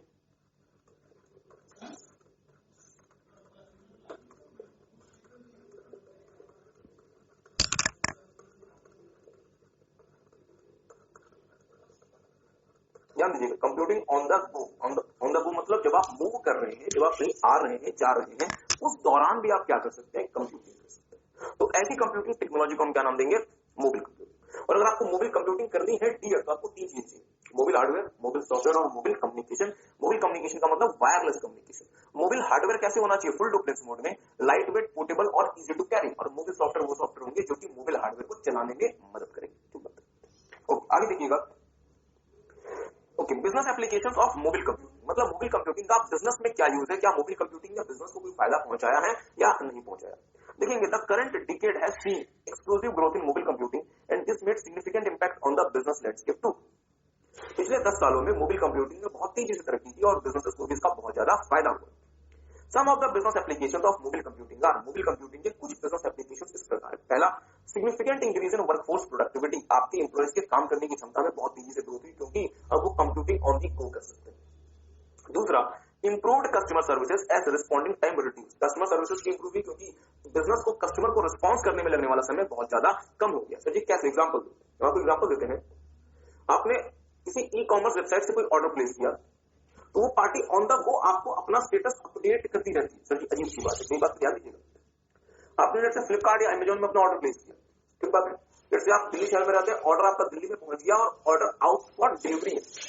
फ्लिपकार्ट की वेबसाइट पे ये बात अपडेट हो जाती है कि sir ji order out for delivery है और 1 या 2 घंटा एक्सपेक्टेड समय है उस ऑर्डर को आपके घर तक पहुंचने में। तो मुझे बताए ना, ये सब कुछ कैसे पॉसिबल हुआ, क्योंकि मोबाइल कंप्यूटिंग है, क्योंकि जो आपका डिलीवरी बॉय है वो on the go status update कर पा रहा है। एग्री करते हैं, इससे कस्टमर सर्विस क्या होगी, बहुत ज्यादा इंप्रूव होगी। तीसरा, incident management improved by resolving problems faster. अगर लेट्स से कोई इशू खड़ा होता है, जैसे फॉर एग्जांपल लेट्स से आपने कोई डिवाइस परचेज किया और वो डिवाइस सही प्रकार से काम नहीं कर रहा, तो आपने किसी इंजीनियर को कॉल करके बुलवाया कि सर जी यार आ जाओ और हमारे डिवाइस को देख लो। तो जब वो इंजीनियर आ रहा है, वो ऑन द गो भी आपके साथ लिंक हो सकता है और वो आपको असिस्ट कर सकता है ऑन द गो कि सर जी आपको इस डिवाइस में क्या करना चाहिए या फिर आपको क्या नहीं करना चाहिए ताकि ये डिवाइस सही प्रकार से काम करे। ठीक है। चौथा, business process transformation through mobile computing. बहुत सारी कंपनीज ने तो मोबाइल कंप्यूटिंग के बेसिस पे ही अपना बिजनेस प्रोसेस बना दिया और अपने पूरे के पूरे बिजनेस प्रोसेस का ट्रांसफॉर्मेशन कर दिया। मेरा आपसे छोटा सा सवाल, उबर, ओला, स्विगी, जोमेटो जैसी कंपनीज क्या एग्जिस्टेंस में आती यदि मोबाइल कंप्यूटिंग नहीं होती? कंपनीज लाइक उबर, ओला, जोमेटो, स्विगी एक्सेट्रा, ये कंपनीज क्या दुनिया में एग्जिस्ट कर पाती यदि मोबाइल कंप्यूटिंग नहीं होती? नहीं करती। उबर, ओला जैसी कंपनीज ने अपने पूरे के पूरे बिजनेस प्रोसेस को ट्रांसफॉर्म कर दिया और साथ में अपने पूरे के पूरे बिजनेस प्रोसेस को मैनेज कर दिया with the help of mobile computing. क्या मेरी बात समझ पाए? तो कंपनीज को क्या एडवांटेज हुआ, उन्होंने अपना बिजनेस प्रोसेस ट्रांसफॉर्म किया और उन्होंने अपने बिजनेस प्रोसेस को मैनेज किया। ध्यान दीजिएगा, बिजनेस प्रोसेस मैनेजमेंट आपने ऑलरेडी देखा हुआ है चैप्टर नंबर 1 में। वो क्या होता है, जहां पे आप अपने बिजनेस प्रोसेस को कंटिन्यूअसली इंप्रूव करते हैं। ट्रांसफॉर्म का मतलब होता है पूरी तरीके से बदल देना, हाँ बीपीआर जैसा। तो बिजनेस प्रोसेस ट्रांसफॉर्मेशन बेसिकली क्या होता है हमारा, बीपीआर जैसा और बिजनेस प्रोसेस मैनेजमेंट जनरली क्या हो गया, सिक्स सिग्मा और टी क्यू, ठीक बात है। मींस आप अपने बिजनेस प्रोसेस को इंप्रूव भी कर सकते हैं और ट्रांसफॉर्म भी कर सकते हैं with the help of mobile computing. बहुत ध्यान से मेरी बात को सुनिएगा। और आखिरी में dynamically modified work culture like flexible working hours. आज के समय कंपनीज क्या कहती है, कंपनीज आपको ये नहीं कहती कि सर जी आपको कंपनी में आके काम करना है। कंपनी कहती है कि घर पे बैठो, हमारे सर्वर से कनेक्ट हो जाओ और आप अपना काम कर सकते हो। दूसरा, आप ऑफिस जा रहे हैं, ऑफिस जाते हुए आप अपने जिस भी सोर्स से आप ऑफिस जा रहे हैं, जैसे फॉर एग्जांपल जापान में क्या होता है, जापान में सर जी वहां पे ना फ्लाइट्स लोग यूज कम करते हैं क्योंकि बुलेट ट्रेन होते हैं। तो जापान में बुलेट ट्रेन में मैंडेटरी है कि वो आपको बहुत हाई स्पीड सिक्योर्ड वाईफाई देंगे। और जब आप बुलेट ट्रेन से एक शहर से दूसरे शहर जा रहे होते हैं, उस बीच में भी आप अपने ऑफिस का काम कर रहे होते हैं। मतलब कि अगर आप ट्रैवल भी कर रहे हैं तो भी आप ऑफिस का काम कर रहे हैं। जो हमारा वर्क कल्चर है वो बहुत ज्यादा मॉडिफाई हो गया और हमारे पास फ्लेक्सिबल वर्किंग आवर्स है। जैसे फॉर एग्जांपल मान लीजिए कि मुझे ऑफिस में 8 बजे तक काम करना है, बट मेरा जापान की बात करते हैं कि भारत में चीजें नहीं है तो भारत की बात नहीं कर सकते। मेरी 5 बजे मुझे बुलेट ट्रेन पकड़नी है, तो मैं 5 बजे ऑफिस से निकल जाऊंगा और मैं बुलेट ट्रेन में बैठ के कंपनी का काम कर सकता हूँ, ताकि मेरे जो बॉस है वो मुझसे नाराज ही नहीं होंगे, क्योंकि मैं कंपनी का काम तो कर रहा हूँ। अंतर क्या, अपने ऑफिस में मैं नहीं बैठा, मैं बुलेट ट्रेन में बैठ के काम कर रहा हूँ। एग्री करते हैं? तो ये भी कंपनी को एडवांटेज हुआ कि कंपनी का जो वर्क कल्चर है वो बहुत ज्यादा मॉडिफाई हो गया, क्योंकि फ्लेक्सिबल वर्किंग आवर्स हमारे इंट्रोड्यूस हो गए। तो मेरी बात पे थोड़ा सा ध्यान दीजिएगा, इसको याद कैसे रखेंगे। इसको याद रखने की हम आपको कोशिश कराते हैं। मोबाइल कंप्यूटिंग की वजह से कंपनी का बिजनेस प्रोसेस मैनेजमेंट हुआ, मोबाइल कंप्यूटिंग की वजह से कंपनी का बिजनेस प्रोसेस ट्रांसफॉर्मेशन हुआ। ठीक है सर जी, बिजनेस प्रोसेस मैनेजमेंट और बिजनेस प्रोसेस ट्रांसफॉर्मेशन की वजह से क्या हुआ, इंप्लॉय की प्रोडक्टिविटी बढ़ गई और कस्टमर को रिस्पॉन्ड करने में लगने वाला समय बहुत ज्यादा कम हो गया। कस्टमर को रिस्पॉन्ड करने में लगने वाला समय बहुत ज्यादा कम हो गया। इंप्लॉय की प्रोडक्टिविटी बढ़ गई। इंप्लॉय की प्रोडक्टिविटी क्यों बढ़ गई, क्योंकि हमारा वर्क कल्चर मॉडिफाई हो गया मोबाइल कंप्यूटिंग की वजह से और हमने फ्लेक्सिबल वर्किंग आवर्स इंट्रोड्यूस कर लिए। और कस्टमर सर्विस हमारी क्यों इंप्रूव हो गई, क्योंकि क्योंकि क्योंकि क्योंकि इंसिडेंट मैनेजमेंट हमने ज्यादा इंप्रूव कर लिया, क्योंकि अब हम तेजी से कस्टमर को रिस्पॉन्ड कर पाते हैं। मेरी बात पर थोड़ा सा ध्यान दीजिएगा, इसको याद रखने का एक छोटा सा तरीका नहीं, कीवर्ड नहीं दे रहे, कहानी सुना रहे। कीवर्ड याद नहीं रख पाएंगे सर, हमने आपको एसएम में भी इतने सारे कीवर्ड दे दिए और आईटी में भी हम आपको आने वाले मतलब जो आपके जो मतलब चैप्टर्स रहते हैं 3, 4, 5 उसमें भी हम आपको बहुत सारे कीवर्ड देंगे, तो कीवर्ड याद नहीं रहेंगे। तो कहेंगे कहानी भी सुने। एक कंपनी ने मोबाइल कंप्यूटिंग से कंपनी का बिजनेस प्रोसेस ट्रांसफॉर्मेशन हो गया, ठीक बात है, और कंपनी का बिजनेस प्रोसेस बहुत अच्छे तरीके से मैनेज हो गया। अगर आपका बिजनेस प्रोसेस ट्रांसफॉर्म हो गया और अगर आपका बिजनेस प्रोसेस मैनेज हो गया तो इसका एडवांटेज किसको होगा, कस्टमर्स को और एम्प्लॉयज को। एम्प्लॉयज की प्रोडक्टिविटी बहुत ज्यादा बढ़ गई मोबाइल कंप्यूटिंग की वजह से, क्योंकि कंपनी ने क्या इंट्रोड्यूस कर दिया, फ्लेक्सिबल वर्किंग आवर्स, मतलब dynamically modified the work culture through flexible working. क्योंकि कंपनी ने ये नहीं कहा कि सर आपको 10 बजे आना है और आपको 8 बजे जाना है, आप एक काम को 12 बजे आ जाओ, उनको फर्क नहीं पड़ता, और 10 बजे से ना कंपनी का काम अपने मेट्रो ट्रेन में बैठ के करना शुरू कर दो, बुलेट ट्रेन में बैठ के करना शुरू कर दो, हमें कोई फर्क नहीं पड़ता। ठीक बात है। फिर से देखिएगा, एक कंपनी ने मोबाइल कंप्यूटिंग लगाई, कंपनी का जो बिजनेस प्रोसेस है वो ट्रांसफॉर्म हो गया और कंपनी का बिजनेस प्रोसेस बहुत अच्छे तरीके से इंप्रूव हो गया, मतलब मैनेज हो गया। इससे एम्प्लॉय की प्रोडक्टिविटी बढ़ गई, क्योंकि कंपनी ने बहुत ज्यादा डायनेमिकली अपने वर्क कल्चर को मॉडिफाई कर दिया और कंपनी ने फ्लेक्सिबल वर्किंग आवर्स इंट्रोड्यूस कर दिए। ठीक बात।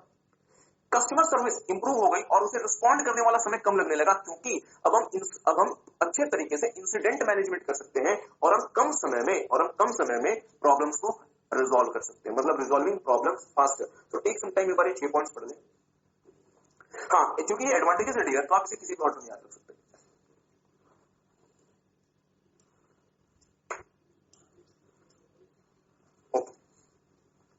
तो फिर से मेरे साथ साथ एक बार देख लें, क्लाउड कंप्यूटिंग में क्लाउड कंप्यूटिंग की कैरेक्टरिस्टिक्स, सीए आर्टिकल क्या क्या, पेपर यूज होता है, on demand, resiliency, workload movement, multi tenancy और स्केलेबिलिटी एंड एक्सपेंडेबिलिटी, मतलब आप उसे एक्सपेंड कर सकते हैं और स्केल कर सकते हैं। बहुत अच्छा, ध्यान दीजिएगा।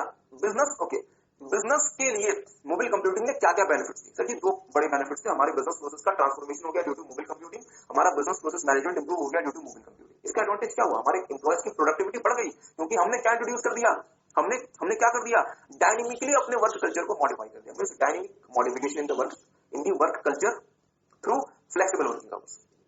ठीक बात। कस्टमर सर्विस टाइम को हमने क्या कर दिया, घटा दिया, मतलब कस्टमर जब हमसे सर्विस की डिमांड करते हैं उसको रिस्पॉन्ड करने में लगने वाला समय हमने घटा दिया। ठीक बात है, हमने कस्टमर सर्विस इंप्रूव कर दी, क्योंकि जो रिस्पॉन्डिंग टाइम था वो कम हो गया। और एक और एडवांटेज हमें क्या होगा कि जो इंसिडेंट मैनेजमेंट है वो ज्यादा इंप्रूव हुआ, क्योंकि अब हम प्रॉब्लम्स को फास्टर तरीके से रिजॉल्व कर सकते हैं। क्या किसी को बात समझे? ठीक है, तो फिर हम आगे बढ़े। चले तो थोड़ा सा ध्यान दीजिएगा मोबाइल कंप्यूटिंग कंसर्न। तो सर जी अगर मोबाइल कंप्यूटिंग के इतने एडवांटेजेस है तो कुछ इश्यूज भी। पहला इशू सबसे पहला सिक्योरिटी कंसर्न, क्योंकि सब कुछ वायरलेसली ट्रांसफर हो रहा है तो सिक्योरिटी का इशू आएगा। दूसरा पॉसिबल हेल्थ इश्यूज, आप अक्सर सुनते होंगे और अब तो एक मूवी आ गई है 2.2 2.0 देखिए अक्षय कुमार की, उसमें क्या दिखाया गया है कि मोबाइल कंप्यूटिंग की वजह से आपका टेली कम्युनिकेशन की वजह से जो रेडिएशन जो फैल रही है उससे पक्षियों में बर्ड्स में बहुत ज्यादा समस्या आ रही है और धीरे धीरे ये परेशानी ह्यूमंस में आएगी, मींस हमारे हेल्थ इश्यूज आएंगे। और तीसरा पावर कंजम्पशन। तो बात पर ध्यान दीजिएगा, आप यदि अपना सेलफोन यूज करते हैं या यदि आप अपना आईपैड यूज करते हैं वो पूरी तरीके से किस पर डिपेंड करता है, इंटरनल पावर। और इंटरनल पावर की क्षमता होती है तो आपको क्या यूज करना पड़ेगा, पावर बैंक, या आपको क्या यूज करना पड़ेगा जहां पे पावर कोड होगा फिर आपको उस पावर कोड को सर्च करना पड़ेगा, क्योंकि जैसे उसकी बैटरी फूकी वो तो बंद हो जाएगा। तो सर पावर कंजम्पशन का इशू है। तो ध्यान दीजिएगा तीन बड़े कंसर्न है मोबाइल कंप्यूटिंग के। पहला सिक्योरिटी कंसर्न है, दूसरा हेल्थ इश्यूज है और तीसरा पावर कंजम्पशन का इशू है। तो टेक सम टाइम, एक बार इसके एडवांटेजेस भी देख लें और एक काम करें एक बार मोबाइल कंप्यूटिंग के कंसर्न भी देख लें। ओके, एक बार इसके अच्छे से एडवांटेजेस भी देख लें और एक बार मोबाइल सिक्योरिटी के, एक बार मोबाइल कंप्यूटिंग के कंसर्न भी देख लें।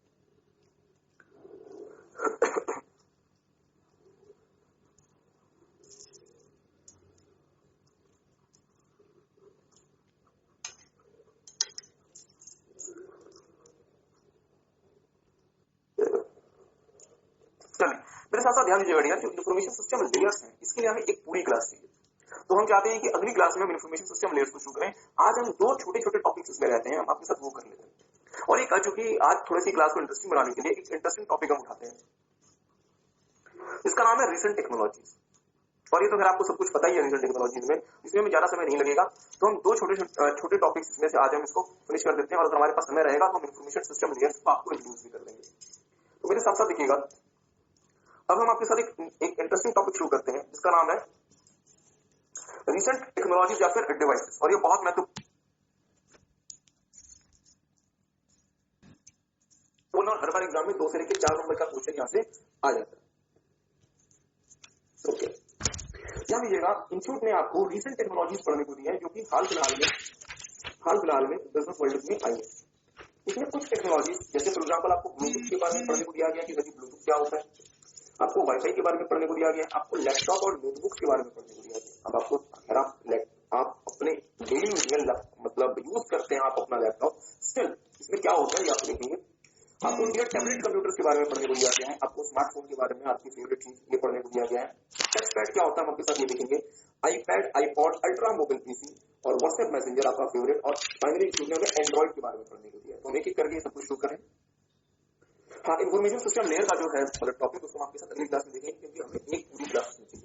अगर आज की क्लास में समय रहा तो उसे हम आज की क्लास में कवर कर लेंगे। तो मेरे साथ साथ देखिएगा ब्लूटूथ, आपको ऐसे तो पता है फिर भी ब्लूटूथ एग्जाम में आपको लिखना कैसे है आपको वो पता है, लिखना मेरे साथ साथ शुरू कीजिएगा। ब्लूटूथ लिखेंगे सारे बच्चे। Okay, Bluetooth is a wireless technology used for exchanging data over a short distance up to 50 metres by creating a personal area network. पहले लिख ले। Bluetooth is a wireless technology, एक बार मैं फिर से एक बार में पढ़ देता हूँ, वीडियो वाले बच्चे ध्यान देंगे। Bluetooth is a wireless technology used for exchanging data over a short distance, और इंस्टीट्यूट कहता है शॉर्ट डिस्टेंस कितना, up to 50 metres by creating a personal area network. तो आपको जो ध्यान देना है डियर, वहां पे ये ध्यान देना है कि यहाँ पे बहुत इंपॉर्टेंट पॉइंट आया है जिसका नाम है पर्सनल एरिया नेटवर्क या फिर pan.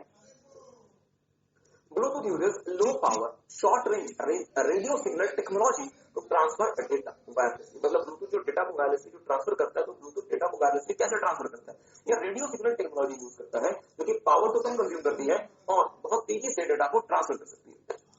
Bluetooth is highly secured way of communication. Bluetooth को हैक करना इतना आसान नहीं रहता, क्योंकि पहली बात यह है कि शॉर्ट डिस्टेंस में यूज होता है और दूसरा आपके डिवाइसेस आपकी जान पहचान के होते हैं, इसलिए इसे हैक करना इतना आसान नहीं होता। Few devices that uses Bluetooth technology are, cellphone use करता है आपका, आपके जो हेडसेट वो यूज करते हैं, keyboard, mouse, speakers, printer, scanner, desktop, laptop, tablet, computer etcetera. तो ये वो डिवाइसेस हैं डियर जो ब्लूटूथ की टेक्नोलॉजी इस्तेमाल करते हैं, यूज करते हैं। ठीक बात, इसमें 2-3 बातें मैं आपको बताना चाहते हैं, ध्यान दीजिएगा। लेट्स से, बहुत ध्यान से मेरी बात को सुनिएगा। लेट्स से हमें एक डिवाइस से दूसरे डिवाइस में डेटा ट्रांसफर करना है। ये बात हम आपके साथ डिटेल में देखेंगे चैप्टर नंबर 3 में, बट फिर भी सुनेंगे। हमें डिवाइस ए से डिवाइस बी में डेटा ट्रांसफर करना है, मींस हमें इन दोनों को क्या करना है, कनेक्ट करना है। हमें क्या करना है, कनेक्ट करना है, और ये जो कनेक्शन है डियर, हम वायर्ड वे में भी कर सकते हैं और हम वायरलेस में भी कर सकते हैं। हम इसे क्या कर सकते हैं, वायर्ड वे में हम इन डिवाइसेस को केबल्स के थ्रू भी जोड़ सकते हैं और वायरलेसली हम इसे क्या कर सकते हैं, कनेक्ट कर सकते हैं। मेरी बात ध्यान दीजिएगा, जैसे दो या दो से ज्यादा डिवाइसेस आपस में कनेक्ट हो जाते हैं, वो एक नेटवर्क क्रिएट करते हैं। वो क्या क्रिएट करते हैं डियर, नेटवर्क। जैसे दो या दो से ज्यादा डिवाइसेस आपस में कनेक्ट हो जाते हैं ताकि वो आपस में कम्युनिकेट कर सकें, वो एक नेटवर्क क्रिएट करते हैं। यदि ये जो कनेक्शन है बहुत छोटे एरिया को कवर करता है, मींस 50 मीटर तक के एरिया को कवर करता है, तो ये जो नेटवर्क है डियर, ये कहलाता है पर्सनल एरिया नेटवर्क। ये क्या कहलाता है, पर्सनल एरिया नेटवर्क। अगर ये बहुत छोटे एरिया को कवर करता है, जैसे up to 50 metres, up to 50 metres, इसको आप क्या नाम देंगे, पर्सनल एरिया नेटवर्क। अगर हम इस नेटवर्क को थोड़ा सा आगे एक्सटेंड करते हैं और लेट्स से हम 1 किलोमीटर तक के दायरे में चीजों को हम क्या कर रहे हैं, कवर कर रहे हैं, इसको नोट नहीं करना, ये बातें आप आगे देखेंगे। मतलब 1 किलोमीटर के दायरे में जितने भी डिवाइसेस हैं, मैं सबको आपस में जोड़ दूं, तो जो मैं नेटवर्क क्रिएट करूंगा उसे हम नाम देते हैं लोकल एरिया नेटवर्क। इसे हम क्या नाम देते हैं, लोकल एरिया नेटवर्क। ये कहलाता है पैन, इसे हम नाम देते हैं लैन। ठीक है। अगर मैं एक शहर के डिवाइसेस को आपस में जोड़ दूं, अगर मैं एक पूरे सिटी के डिवाइसेस को आपस में जोड़ दूं, एक पूरे शहर के, तो हम जो नेटवर्क क्रिएट कर लेंगे उसे हम नाम देते हैं मेट्रोपॉलिटन एरिया नेटवर्क, जिसको हम कहते हैं मैन। अगर मैं कई शहरों के डिवाइसेस को आपस में कनेक्ट कर दूं, मैं कई देशों के डिवाइसेस को आपस में कनेक्ट कर दूं, मैं यदि कई महादेशों के कॉन्टिनेंट्स के डिवाइसेस को आपस में कनेक्ट कर दूं, तो जो नेटवर्क क्रिएट होगा, ठीक है, तो जो नेटवर्क क्रिएट होगा उसे हम क्या नाम देते हैं, van, wide area network.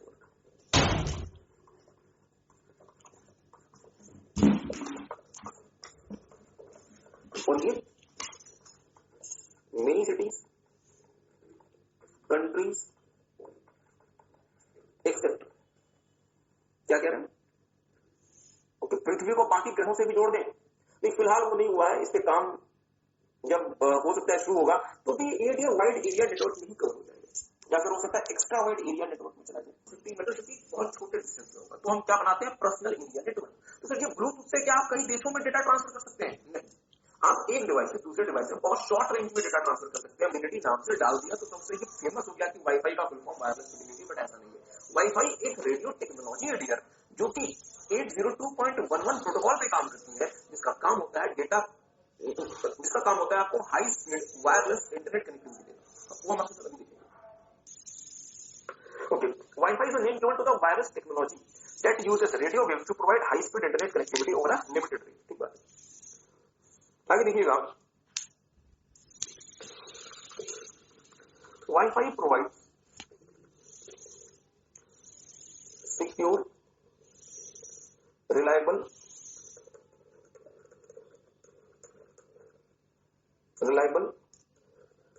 and fast internet connectivity.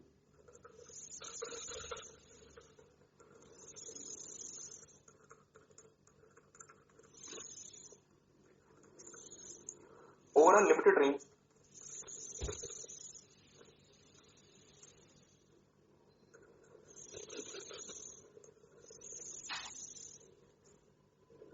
Sir ji, जो बड़ी कंपनी होती है वो एंटरप्राइज लेवल वाईफाई टेक्नोलॉजी का इस्तेमाल करती है, मतलब बहुत हाई पावर वाईफाई टेक्नोलॉजी का इस्तेमाल करती है, जिसकी मदद से वो बहुत बड़े पब्लिक एरिया में, जैसे पूरे एयरपोर्ट में, पूरे मेट्रो सिटी में, पूरे आपके कॉलेज के कैंपस में वाईफाई सर्विस दे सकती है। ठीक है, बस एक आखिरी पॉइंट लिख लें, being a wireless technology,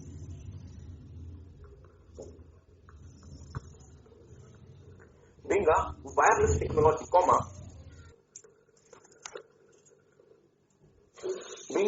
technology, Wi-Fi is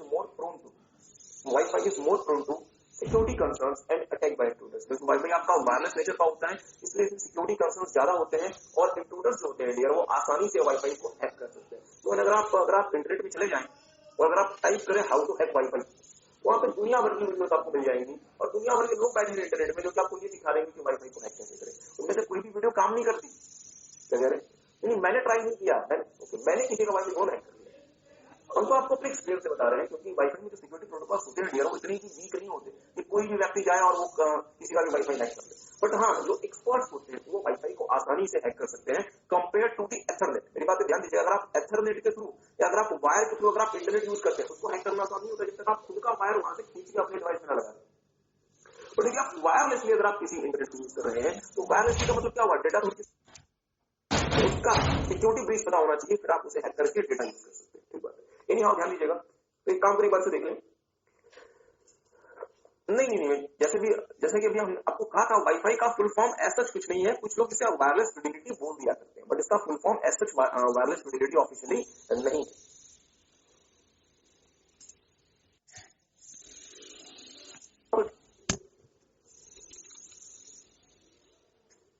ध्यान दीजिएगा, हम शुरू करते हैं फिर लैपटॉप एंड नोटबुक। ध्यान दीजिएगा, laptop is a small portable computer that does not need a tablet to operate. ध्यान दीजिएगा, नाम कैसे पड़ा, लैपटॉप। इसके पहले इसे कहा जाता था डेस्कटॉप। डेस्कटॉप का मतलब हुआ कि सर एक बड़ा सा कंप्यूटर होगा जो कि डेस्क में रखा जाएगा, डेस्क के ऊपर रखा जाएगा, मीन्स डेस्कटॉप। नाम समझ आया, नाम कैसे पड़ा, desktop.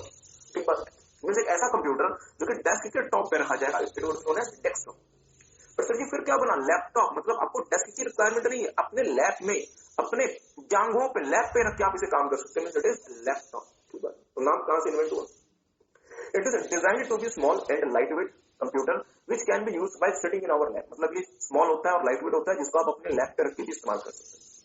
In terms of processing power, laptop uses same CPU, memory capacity, disk drivers etc. and are equally powerful compared to the desktop computer. मतलब जो पावर आपके डेस्कटॉप कंप्यूटर में होती है डियर, उतनी ही पावरफुल आपका लैपटॉप कंप्यूटर में होता है। मींस ऐसा जिसमें किसी चीज की कमी नहीं होती। Nowadays, laptop is also called notebook computers. मेरी बात पे ध्यान दीजिएगा, HP और Lenovo कंपनीज ने क्या किया, उन्होंने एक नए प्रकार की मार्केटिंग स्ट्रेटेजी अपनाई और लैपटॉप को नोटबुक कहना शुरू किया, क्योंकि उन्होंने कहा, और खास तौर पे कॉलेज स्टूडेंट्स के लिए उनको कहा कि सर जी जितनी बड़ी आपकी एक नोटबुक होती है ना, उतना ही बड़ा एक हम क्या बना रहे हैं लैपटॉप, और जितना वेट आपके नोटबुक का होता है उतना ही वेट आपके लैपटॉप का होगा, means it is as equal as your notebook. इसलिए इन्होंने मार्केटिंग के तहत इसे नोटबुक का नाम भी दिया। ठीक है, तो ध्यान देंगे, also there is no difference between laptop and notebook computers. Laptop और नोटबुक कंप्यूटर में कोई अंतर नहीं है, ये तो एक मार्केटिंग स्ट्रेटेजी थी जिसके तहत ये बताया गया था कि जितना हल्का और जितना साइज का आपके क्लास की नोटबुक होती है उतना ही बड़ा आपका कंप्यूटर होता है। जैसे आपने मैकबुक एयर एक सप्ताह कुछ देखा हुआ, मैकबुक एयर जैसे कंप्यूटर, वो आपके नोटबुक इतने बड़े होते हैं और उतने ही हल्के होते हैं। ठीक है, देखिए टैबलेट कंप्यूटर्स एंड टैबलेट्स, शायद आप आईपैड से आप अवेयर अच्छे से ध्यान दीजिएगा, टैबलेट कंप्यूटर और tablet is a one piece. ध्यान दीजिएगा, वन पीस। लैपटॉप आपका जनरली टू पीस होता है, मतलब एक पीस ऊपर एक पीस नीचे, और आप इसे इस तरीके से ओपन करते हैं। और on the other hand tablets आपके वन पीस होते हैं, मतलब एक ही कंपोनेंट में सब कुछ उसमें समाहित होता है। Okay, general purpose computer contain in a single panel, मतलब एक सिंगल पैनल में सब कुछ वहां पे इंक्लूडेड होगा, अलग से कुछ नहीं होगा। Some features of tablets are input method. Input के लिए क्या करेंगे आप, अपने टच स्क्रीन से इनपुट देंगे। साइज, ये जनरली 10 इंचेस के होते हैं और इनका जो वेट होता है वो जनरली 1 किलो का होता है। जैसे आप देख सकते हैं आईपैड या फिर मतलब सैमसंग गैलेक्सी नोट या फिर सैमसंग के जो सैमसंग S4 S3 एक्सेट्रा जो आते हैं टैबलेट्स, वो अप टू 10 इंचेस का होता है और उनका वेट जनरली 1 किलो का होता है, 800 ग्राम 900 ग्राम एक्सेट्रा। बैटरी लाइफ, ये बहुत पावर एफिशिएंट होते हैं और एक सिंगल चार्ज में एक दिन का आपको यूजर्स दे सकते हैं। स्टोरेज कैपेसिटी जनरली 16 जीबी से 128 जीबी तक की स्टोरेज कैपेसिटी होती है। परफॉर्मेंस, ये बहुत हाई परफॉर्मेंस देते हैं डिस्पाइट देयर साइज और वेट, मतलब साइज और वेट के छोटे होने के बावजूद भी इनकी जो परफॉर्मेंस होती है बहुत अच्छी होती है। सॉफ्टवेयर, ध्यान दीजिएगा ये इंपॉर्टेंट है, ध्यान दीजिएगा, टैबलेट्स में आप विंडोज सॉफ्टवेयर यूज नहीं करते। दो प्रमुख सॉफ्टवेयर यूज होते हैं टैबलेट कंप्यूटर्स में, एक गूगल ने डेवलप किया है एंड्रॉइड के नाम से और दूसरा एप्पल ने डेवलप किया है आईपैड के लिए iOS के नाम से। ठीक बात है, तो ये ध्यान रखिएगा, two major tablet operating systems are Google's Android and Apple's iOS। ठीक बात है। Wireless, most tablet computers have WiFi, Bluetooth and mobile connectivity option, मतलब आपको चूंकि वायरलेस उसे आप ऑन द गो यूज करना चाहते हैं, इसलिए उसमें आपको ब्लूटूथ भी मिलता है, मोबाइल कनेक्टिविटी भी मिलती है और उसमें वाईफाई भी मिलता है। तो आपने ये पढ़ लिया तुमने। आगे देखिएगा smartphone, it is a mobile phone having mobile operating system and more advance computing capabilities than personal digital assistant और सेल्युलर फोन। इसी जमाने में पीडीए होता था, पर्सनल डिजिटल असिस्टेंट, बट जो स्मार्टफोन है वो पीडीए का बहुत एडवांस वर्जन है और जो आपका फीचर फोन होता है आपका उससे बहुत एडवांस वर्जन है। Smartphones are very powerful and lightweight, having high resolution screen and users touch and users touch method to operate, मतलब आप अपने फिंगर्स के थ्रू स्मार्टफोन को ऑपरेट कर सकते हैं। ठीक बात है। They feature all kind of connectivity option like wifi, bluetooth, GPRS etcetera. Smartphone में सब हर प्रकार की ऑप्शन होती है जिसके थ्रू आप क्या कर सकते हैं, आप एक दूसरे के साथ कनेक्ट हो सकते हैं। जैसे स्मार्टफोन में वाईफाई भी होता है, ब्लूटूथ भी होता है और जीपीआरएस भी, मतलब 3G 4G जैसी चीजें भी होती है। Okay, touch pad. Touch pad को थोड़ा सा ध्यान से समझिएगा। देखेंगे होता क्या डियर, लेट्स से कि मेरा लैपटॉप है और ये जो मेरा लैपटॉप है इसकी जो स्क्रीन है वो नॉन टच बेस है, इसे ड्रॉ नहीं करना, मतलब इस वाले लैपटॉप की जो स्क्रीन है वो टच नहीं है, इसमें ये नॉन टच बेस स्क्रीन है। मींस मुझे अगर इसकी स्क्रीन के पॉइंटर को ऑपरेट करना है, मतलब मुझे अगर स्क्रीन में एक पर्टिकुलर जगह मूव करना है, तो एक ऑप्शन क्या है कि मैं माउस यूज करूं। मैं क्या यूज करूं, माउस यूज करूं, मतलब मुझे अलग से माउस कैरी करना पड़ता। ध्यान दीजिएगा, मुझे अलग से माउस कैरी करना पड़ता। अब यदि मैं लैपटॉप में माउस अलग से कैरी करूंगा, मतलब अलग से यदि मैं माउस अगर मैं कैरी करता हूं, अगर माउस नहीं हुआ तो मैं लैपटॉप यूज ही नहीं कर सकता। इसलिए समझदार लोगों ने क्या कहा कि ठीक है सर कि माउस तो खैर चले, एक अच्छी बात है, हम ना लैपटॉप में ही टच पैड डाल देंगे। मतलब यहाँ पे हम क्या डाल देंगे, टच पैड। और यहाँ पे इसका क्या होता है, कीबोर्ड होता है लैपटॉप का, ये तो देखा होगा सबने। और यहाँ पे क्या होता है, टच पैड। और टच पैड क्या करता है, टच पैड आपके स्क्रीन के प्रपोर्शन में काम करता है। और जैसे आप अपने फिंगर्स को इस टच पैड पे मूव करेंगे, अकॉर्डिंगली जो स्क्रीन में जो आपका जो मतलब पॉइंटर है वो अकॉर्डिंगली उसी डायरेक्शन में मूव करेगा। मतलब आप जैसे टच पैड को यूज करेंगे, as you are moving the fingers on the touch pad, वो क्या होगा, आपके फिंगर का मोशन ट्रांसलेट होकर, बहुत ध्यान से मेरी बात को सुनिएगा, जैसे मैं टच पैड में अपने फिंगर को मूव कर रहा हूँ, यहां से मेरे फिंगर का मोशन ट्रांसलेट होकर स्क्रीन में अकॉर्डिंगली मूव करेगी। क्या किसी को बात समझ रही है? तो इसे हम क्या नाम देते हैं, टच पैड। टच पैड हमारे लैपटॉप में इंटीग्रेटेड होते हैं, मतलब जो भी आप लैपटॉप परचेज करेंगे सर आपको टच पैड मिलेगा ही मिलेगा। और दूसरा, आप टच पैड को अलग से भी परचेज कर सकते हैं और यूएसबी की मदद से अपने कंप्यूटर में कनेक्ट कर सकते हैं। ठीक बात है। तो मेरे साथ देखिएगा, touch pad. A touchpad is a pointing device that can detect motion surface and translate the motion and position of fingers to the relative position on the screen। मतलब मुद्दे वाली बात है कि सर टचपैड वो डिवाइस होता है जो कि हमारे फिंगर के पोजीशन को और उसके फिंगर के मोशन को ट्रांसलेट कर सकता है स्क्रीन में रिलेटिव पोजीशन पे। मतलब हमने जहां पे अपनी फिंगर रखी हुई है टचपैड में, वो फिंगर की पोजीशन स्क्रीन में ट्रांसलेट होती है और जिस पर डायरेक्शन में हम अपनी फिंगर को मूव कर रहे हैं, अकॉर्डिंगली स्क्रीन में भी वो डायरेक्शन के तहत वो पॉइंटर हमारा मूव करता है, क्योंकि हमारी फिंगर की मोशन और पोजीशन स्क्रीन में ट्रांसलेट हो रही होती है टच पैड की। It is a common feature of laptop. हर किसी लैपटॉप में आपको टच पैड मिलेगा।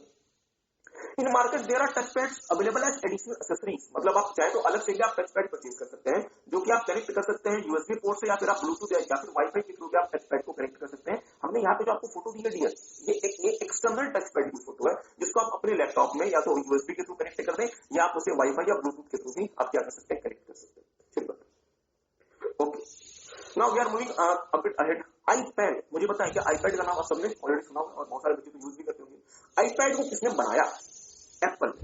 एप्पल का प्रोडक्ट है iPad, और एप्पल जो सॉफ्टवेयर यूज करता है iPad या आईफोन में, उसे क्या नाम देते हैं, iOS, आई ऑपरेटिंग सिस्टम। ठीक बात देखेंगे, iPad is a tablet computer manufactured by Apple incorporation.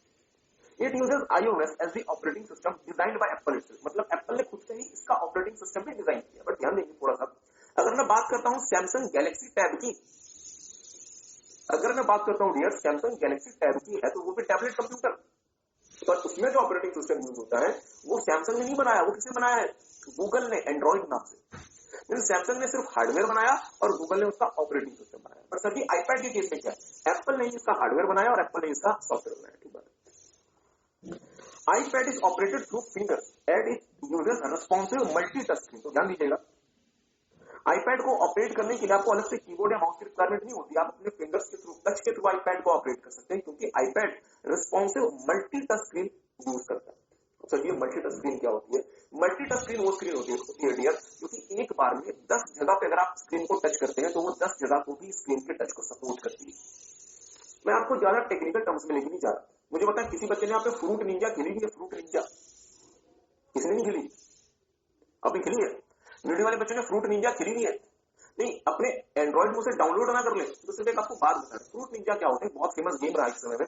वहां पे बेसिकली क्या होता है कि वहां से ना फ्रूट गिर रहे होते हैं, आपके स्क्रीन में फ्रूट गिर रहे होते हैं और आपके फिंगर से आप ब्लेड ऑपरेट करके आप उस फ्रूट को आप क्या कर सकते हैं, कट कर सकते हैं। तो लोग क्या करते हैं, फ्रूट निंजा खेलते हुए स्क्रीन में जहां भी उनका मन करता है वो स्क्रीन में पूरी तरीके से अपनी फिंगर्स को स्प्रेड कर दिया करते हैं।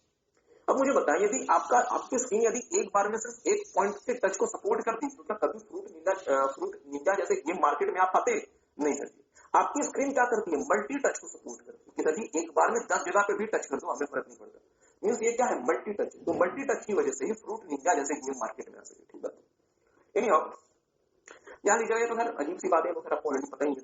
There are lot of gestures which can be used to perform various functions of the iPad, like moving two fingers in the opposite direction to zoom out। मुझे कैसी बात है। अब जैसे फॉर एग्जांपल चले iPad की बात छोड़ दे, आप आपके फोन की बात करते हैं। फोन में आप क्या करते हैं? आपको अपने फोन में कोई इमेज बड़ी करनी तो आप क्या करते हैं? इस तरीके से करते हैं, इस तरीके से करते हैं ना। ये फोन के मान लीजिए मेरा जो हाथ है फोन की स्क्रीन है, आप क्या करते हैं? किसी इमेज को दैट इमेज क्या हो जाएगी? जूम हो जाएगी।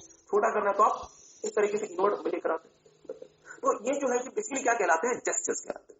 तो देख लेंगे, there are lot of gestures which can be used to perform various functions in iPad, like moving the two fingers in the opposite direction, मतलब उल्टे डायरेक्शन की तरफ। तो इमेज जूम होगा, सेम डायरेक्शन मतलब इमेज आपकी जूम आउट हो जाएगी। आईपॉड, एप्पल ने ही आईपॉड बनाया और आईपॉड ने डियर म्यूजिक इंडस्ट्री को पूरी तरीके से बदल दिया। आईपॉड के आने के पहले तक म्यूजिक इंडस्ट्री पायरेसी से बहुत ज्यादा परेशान थी। आईपॉड ने कहा कि सर जी अगर आपको कोई भी गाना सुनना है, आपको वो गाना एप्पल के स्टोर से डाउनलोड करना पड़ेगा। अब भारत में आईपॉड इतना पॉपुलर नहीं हुआ क्योंकि भारत में क्योंकि हम ब्लूटूथ से ही गाने वाने भेजना पसंद करते थे। याद लीजिएगा, iPod is a series of portable media player introduced by Apple। iPod क्या है? मीडिया प्लेयर है जिसमें आप गाने वाने सुन सकते हैं, जो कि एप्पल ने बनाए थे थ्रू iPod एंड iTunes। और iPod के साथ साथ एप्पल ने एक स्टोर बनाया था जिसका नाम था iTunes। अब आपको एप्पल ने मीडिया प्लेयर तो दिया, बट क्या गाने भी दे रहे होंगे? तो गाने आप कहां से डाउनलोड कर सकते थे? iTunes। जैसे फॉर एग्जांपल गूगल में आपको कोई ऐप या सॉफ्टवेयर डाउनलोड करना होता है तो आप कहां से डाउनलोड करते हैं? गूगल प्ले स्टोर से। एप्पल में कहां से डाउनलोड होता है? iTunes। Apple, okay, through iPod and iTunes, Apple completely changed the entertainment industry from physical to digital। ये बहुत इंपॉर्टेंट है सर जी। पहले क्या होता था? पहले आप यूज करते थे कैसेट्स। अब आप क्या अपने म्यूजिक को फिजिकल फॉर्म में मेंटेन करते हैं या सारा का सारा कुछ इलेक्ट्रॉनिक हो गया, डिजिटल हो गया? सारा का सारा कुछ डिजिटल हो गया। ये क्यों पॉसिबल हो सका? क्योंकि सर जी बहुत समय तक इसमें काम हुआ और एप्पल ने भी आईपॉड के थ्रू इसमें बहुत बड़ा रोल प्ले किया। The first iPod was related, ध्यान दीजिएगा, ये रिलेटेड नहीं है, रिलीज है। ये रिलीज है। The first iPod was released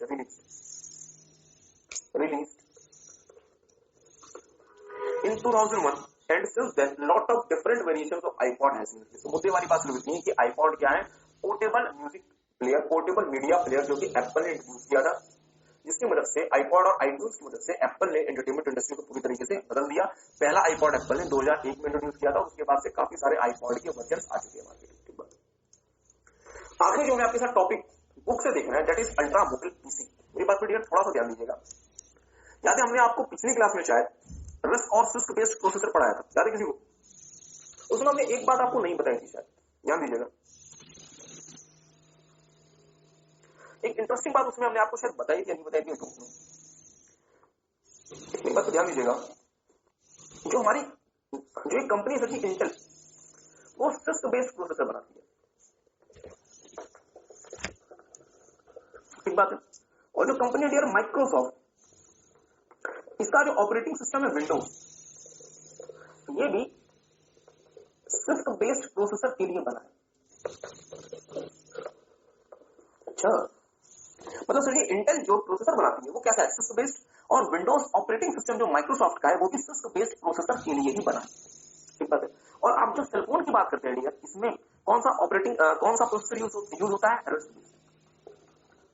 Intel ने बहुत कोशिश की कि हम रिस्क बेस्ड प्रोसेसर बनाए, बट नहीं बना पाई। माइक्रोसॉफ्ट ने बहुत कोशिश की कि हम एक ऐसा ऑपरेटिंग सिस्टम बनाए जो रिस्क बेस्ड हो, नहीं बना पाए। और माइक्रोसॉफ्ट तो डूबी नोकिया को भी ले डूबी, हम तो डूबेंगे सर, तुम्हें भी ले डूबेंगे। आपको पता है ना कि माइक्रोसॉफ्ट ने नोकिया के साथ पार्टनरशिप की थी, लॉन्ग टर्म स्ट्रेटेजिक अलायंस किया था, जहां पे नोकिया माइक्रोसॉफ्ट द्वारा बनाए गए विंडोज ऑपरेटिंग सिस्टम को यूज करके फोन बनाएगा, बट वो फोन पिट गए। और इसका इंपैक्ट क्या हुआ? नोकिया पिट गई, ठीक बात है, क्योंकि माइक्रोसॉफ्ट के पास एक्सपर्टीज और स्ट्रेंथ है ही नहीं कि वो रिस्क बेस्ड प्रोसेसर के लिए ऑपरेटिंग सिस्टम कोड कर पाए। उसकी स्ट्रेंथ कहां है? सिस्क बेस्ड प्रोसेसर के लिए। क्या मेरी बात किसी को समझ है?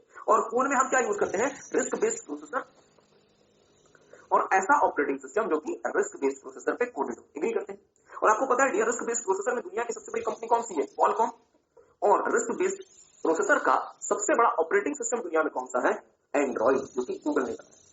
आई होप आपको बात समझ आ रही है, ठीक बात है। अब मुझे एक बात सोच के बताएं, इंटेल की स्ट्रेंथ कैसी? इंटेल की स्ट्रेंथ कहां है? सिस्क बेस्ड प्रोसेसर में, मतलब कहां पे? आपके डेस्कटॉप कंप्यूटर में। और माइक्रोसॉफ्ट कैसा ऑपरेटिंग सिस्टम बनाती है सिस्क बेस्ड प्रोसेसर के लिए, मतलब डेस्कटॉप कंप्यूटर के लिए इन्होंने कोशिश की थी, इन्होंने 2005 के आसपास कोशिश की थी, इंटेल और माइक्रोसॉफ्ट ने आपस में प्लानिंग की 2005 या 6 की बात है, जहां पे इंटेल और माइक्रोसॉफ्ट ने अपने बीच में एक टाई अप किया। जैसे अभी कुछ समय पहले माइक्रोसॉफ्ट और नोकिया ने अपने बीच में एक टाई अप किया था, इसी तरीके से 2005-6 में इंटेल और माइक्रोसॉफ्ट ने एक आपस में एक अग्रीमेंट किया और दोनों ने मिलकर सेलफोन डिवाइस लॉन्च किए थे, आईपैड जैसे 2005-6 की बात है। मुझे बताया कि एक ऐसी कंपनी जो कि फोन के लिए प्रोसेसर बना ही नहीं सकती और एक ऐसी कंपनी जो फोन के लिए ऑपरेटिंग सिस्टम बना ही नहीं सकती, वो दोनों मिलकर क्या बना रहे थे, पोर्टेबल डिवाइस। तो आपके हिसाब से क्या हुआ होगा रिजल्ट, आपसे ठीक है, वो फोन बहुत बुरी तरीके से इंटरनेशनल मार्केट में तो खैर वो गया ही नहीं, अमेरिका की मार्केट में ठीक बात। तो उसे ही हम क्या नाम देते हैं, अल्ट्रा मोबिलिटी। और हमारा इंस्टीट्यूट चाहता है कि सर जी को पता रहे कि ऐसा भी कुछ हुआ था, तो एक काम करें, ध्यान देंगे। It is a class of computers launched by Microsoft Intel in 2006, मतलब अल्टीमेट लॉन्च हुआ था 2006 में, माइक्रोसॉफ्ट और इंटेल ने मिलकर लॉन्च किया था। UPSC are smaller than laptop and having the size of 5 से 7 इंच, मतलब यूपीएससी जो था वो क्या था, आपके 5 से 7 इंच के साइज का था। और इसका पर्पस ये था कि भाई अगर आपको ऑफिस का काम करना है तो आपको लैपटॉप नहीं चाहिए, आप अपने हाथ में रख के कुछ भी कर सकते हैं। Okay, they are operated like tablet PC using the touch screen or stylus and can also have the physical keyboard। मतलब इन्होंने 3 वर्जन में लॉन्च किया था, इन्होंने उसमें टच स्क्रीन भी दी थी, इन्होंने स्टाइलस भी दिया था और इन्होंने कीबोर्ड वाला वर्जन भी लॉन्च किया था। जैसे जो फोटो जो आप देख रहे हैं बगल में, इसमें टच स्क्रीन जो है वो स्टाइलस के थ्रू ऑपरेट होती है और उसके साथ में कीबोर्ड भी। It uses Microsoft developed operating system. मुझे बताएं इसमें आपने कौन सा ऑपरेटिंग सिस्टम लगा दिया जो कि माइक्रोसॉफ्ट ने डेवलप किया था, और प्रोसेसर किस कंपनी का लगा दिया जो कि इंटेल ने डेवलप किया था। मुझे बताएं, ना माइक्रोसॉफ्ट ना इंटेल, दोनों में से किसी के पास भी स्ट्रेंथ नहीं है इस चीज में, मोबाइल वर्ल्ड में, और इसका रिजल्ट क्या होगा, दोनों के द्वारा बनाया गया ये जो यूपीएमसी था ये बुरी तरीके से मार्केट से पिट के बाहर हो गया। ठीक है, Since launch, UPMC could not cause much impact in the market, and after the launch of iPhones and iPad, they are totally finished from the market। मतलब सर जी जब ये लॉन्च भी उन्होंने किया था तो आईफोन या आईपैड जैसा कुछ नहीं था, बट फिर भी इसका कोई फायदा नहीं हुआ, और जब आईफोन और आईपैड मार्केट में आई गए तो फिर यूपीएमसी तो मार्केट से पूरी तरीके से खत्म हो गया। ठीक है, okay, now we are moving to WhatsApp messenger, जिसको आप सुबह शाम मतलब जिसको आप हर समय इस्तेमाल करते रहते हैं। तो सर जी अगर एग्जाम में व्हाट्सएप मैसेंजर के बारे में छूट पूछ ले तो लिख करके आएंगे, तो थोड़ा सा लिख लें पहले, बहुत सारे बच्चे तो हमारे साथ भी टेलीग्राम से जुड़े हुए हैं। तो व्हाट्सएप मैसेंजर और टेलीग्राम जो है वो सेम आंसर होगा आपका। जो टेलीग्राम है वो भी क्या है, cross platform mobile messaging application which uses to which allows users to exchange message, audio, video and other things. बस अंतर यह आएगा कि यहाँ पे व्हाट्सएप मैसेंजर की जगह आप क्या लिख देंगे, Telegram messenger is available for Android, iOS and Windows based devices. तो कम्युनिकेट व्हाट्सएप की जगह क्या आ जाएगा, टेलीग्राम आ जाएगा। Uses the same internet connection that is used by user for other purposes like browsing, email etcetera, और there is no charge to use. WhatsApp की जगह क्या आ जाएगा, टेलीग्राम आ जाएगा। ठीक बात है। तो अगर क्वेश्चन में अगर आपसे इंस्टीट्यूट ने अगर पूछ लिया टेलीग्राम, तो सर जी जो व्हाट्सएप का काम है वही काम टेलीग्राम का। क्या कह रहे हैं, हाँ स्नैपचैट, चलो स्नैपचैट भी लिख लें। अगर स्नैपचैट पूछ रहे तो स्नैपचैट नहीं होगा, देख रहे हैं, हाइक, ओके हाइक भी लिख लें।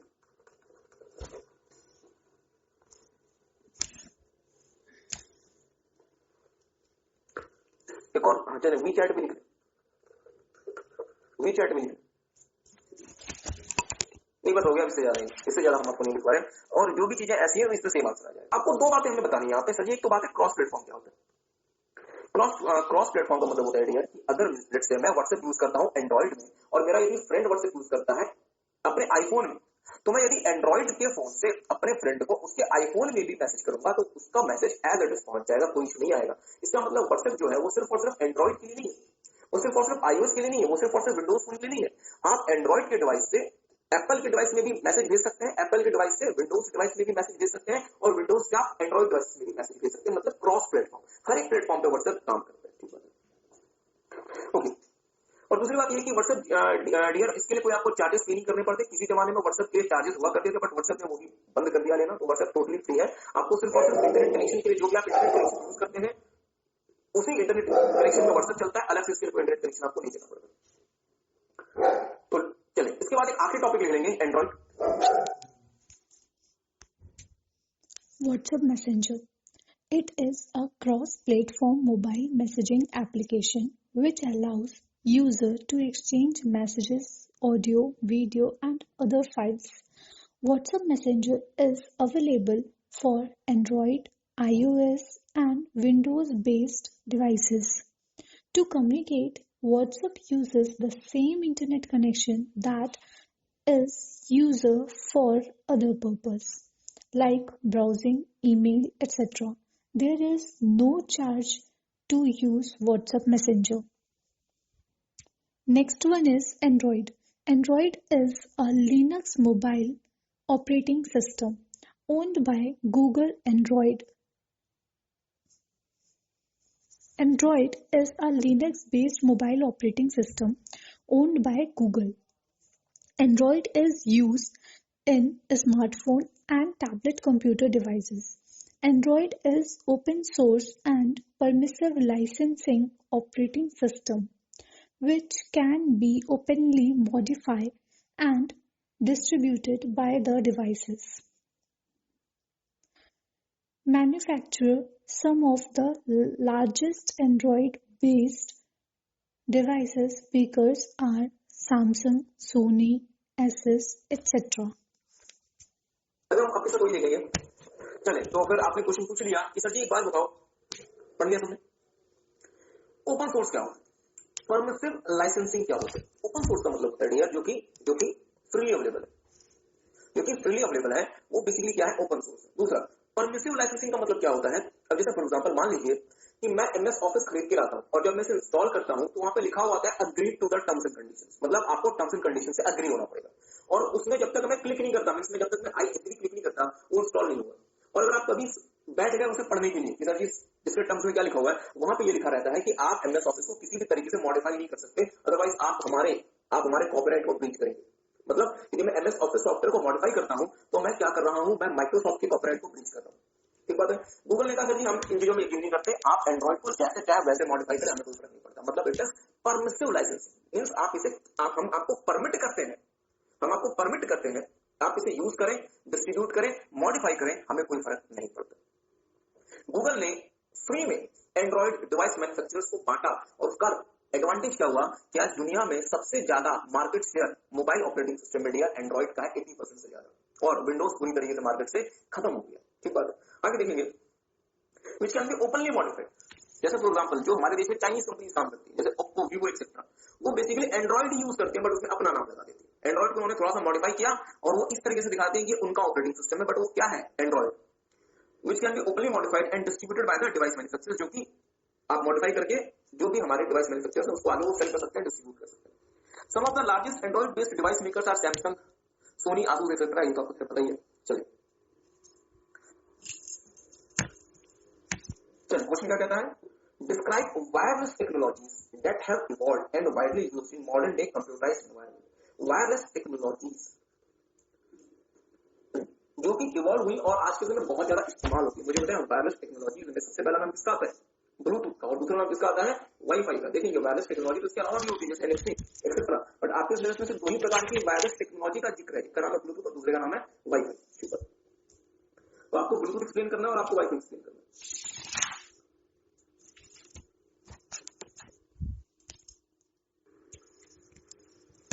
तो आपके साथ डियर एक बहुत इंपॉर्टेंट टॉपिक शुरू कर रहे हैं जिसका नाम है इंफॉर्मेशन सिस्टम लाइफ साइकिल। बहुत ध्यान से बात को सुनिएगा। तो आपके साथ एक बहुत इंपॉर्टेंट टॉपिक शुरू कर रहे हैं जिसका नाम है इंफॉर्मेशन सिस्टम लाइफ साइकिल। याद करें जब हमने आपके साथ चैप्टर नंबर 1 में किया था बीपीएम लाइफ साइकिल, याद है किसी को बीपीएम लाइफ साइकिल? तो शायद हमने आपको कहा था कि सर जी ऐसा ही मिलता जुलता कुछ आप चैप्टर नंबर 2 में भी देखेंगे जिसको क्या कहते हैं, इंफॉर्मेशन सिस्टम लाइफ साइकिल। ठीक है, इंफॉर्मेशन सिस्टम लाइफ साइकिल क्या होता है? जैसा कि आपने स्टार्टिंग में देखा था, इंफॉर्मेशन सिस्टम क्या होता है, एक मैकेनिज्म होता है। किस चीज का, डेटा को जो इनपुट के फॉर्म में लेगा, प्रोसेस करेगा, स्टोर करेगा, अब बहुत ध्यान दीजिएगा, और आउटपुट में कन्वर्ट करेगा।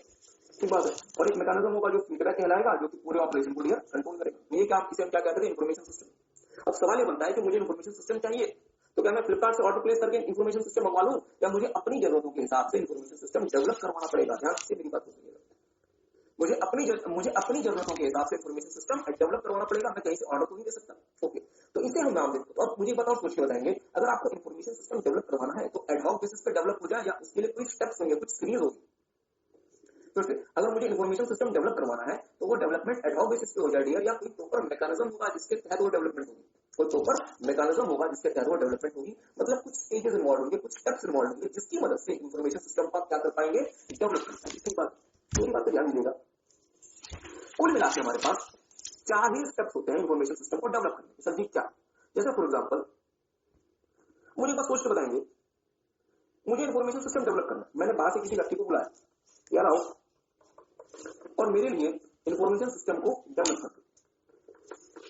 मेरे लिए क्या कर दो, इन्फॉर्मेशन सिस्टम को डेवलप कर दो। वो आएगा बाहर से, हमने कंसल्टेंट को बुलवाया, जैसे हमने टीसीएस या इन्फोसिस को बुलाया और कहा कि सर जी मेरे लिए इन्फॉर्मेशन सिस्टम को डेवलप कर दो। वो पहुंच गया, वो एग्जिस्टिंग सिस्टम का क्या करेगा, एनालिसिस कि सर जी अभी आपके पास क्या है। अगर अभी कुछ नहीं तो कोई बात नहीं, अगर आप जो सिस्टम यूज कर रहे हैं उसमें क्या खामी है, उसमें क्या परेशानी, इन चीजों का वो क्या करेगा, एनालिसिस। इस एनालिसिस के बेसिस पे वो नया सिस्टम क्या करेगा, डिजाइन। और जब ये नया सिस्टम डिजाइन करेगा वो कोशिश करेगा कि जितने भी इश्यूज है, जितनी भी परेशानी थी पुराने सिस्टम, वो सारी परेशानी दूर हो जाए। नए सिस्टम को डिजाइन करने के लिए को उसने क्यों किया था कि वो उसे घर पे अपने शोकेस में लगा दे, नहीं सर, क्यों डिजाइन किया, इंप्लीमेंट करने के लिए। उसका वो क्या कर सके, इंप्लीमेंटेशन कर सके। मेरा एक छोटा सा सवाल है, अगर आप इंप्लीमेंट कर ही नहीं है तो सर जी क्या आपको इसे मेंटेन करते रहना पड़ेगा, इंप्लीमेंट करने के बाद इसे आप क्या करते रहे, मेंटेनेंस करते रहे और उसका समय समय पे रिव्यू करते रहे, कहानी खत्म। सर जी 4 ही स्टेप्स इन्वॉल्व होते हैं, आप बहुत ध्यान से मेरी बात सुनेंगे। 4 ही स्टेप इन्वॉल्व होते हैं इन्फॉर्मेशन सिस्टम लाइफ साइकिल में, जिसको हम सिस्टम डेवलपमेंट लाइफ साइकिल भी कहते हैं। अगर आपको कोई सिस्टम डेवलप करवाना है तो उसमें क्या क्या फेजेस या क्या क्या स्टेजेस इन्वॉल्व होते हैं, वो कहलाता है इन्फॉर्मेशन सिस्टम लाइफ साइकिल या फिर सिस्टम डेवलपमेंट लाइफ साइकिल, जिसमें 4 ही फेजेस इन्वॉल्व होते हैं। बहुत ध्यान से बात सुनेंगे। पहला फेज कहलाता है एनालिसिस। सर किस चीज का एनालिसिस, एग्जिस्टिंग सिस्टम का एनालिसिस।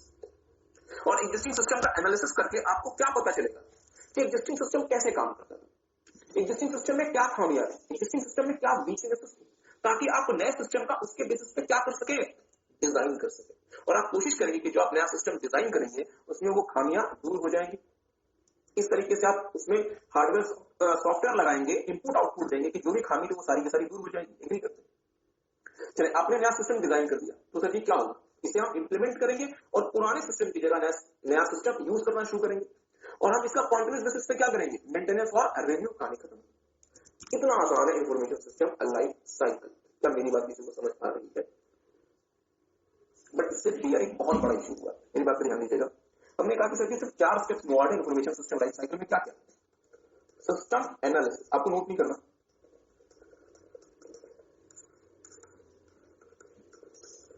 सिस्टम डिजाइन,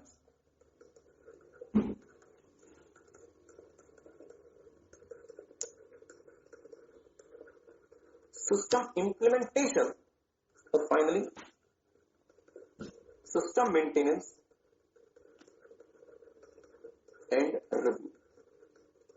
सिर्फ ये 4 स्टेप्स इन्वॉल्व है इंफॉर्मेशन सिस्टम लाइफ साइकिल में कि पहले एग्जिस्टिंग सिस्टम का एनालिसिस करके नया सिस्टम डिजाइन करो, इंप्लीमेंट करवा दो और सिस्टम का मेंटेनेंस और रिव्यू करते रहो। ठीक बात है। बट इसका इंपैक्ट ये हुआ डियर कि आप कहीं अननेसेसरली इंफॉर्मेशन सिस्टम को डेवलप ना करवा दें। मेरी बात ध्यान दीजिएगा। लेट्स से अभी मेरे पास मैनुअल सिस्टम, मैं इसको ऑटोमेटिक सिस्टम में चेंज करना चाहता हूं और मुझे क्या पता चला कि सर जी सिर्फ 4 स्टेप्स है, एनालिसिस करो, डिजाइन करो, इंप्लीमेंट करो, मेंटेन, रिव्यू करो, काम खत्म।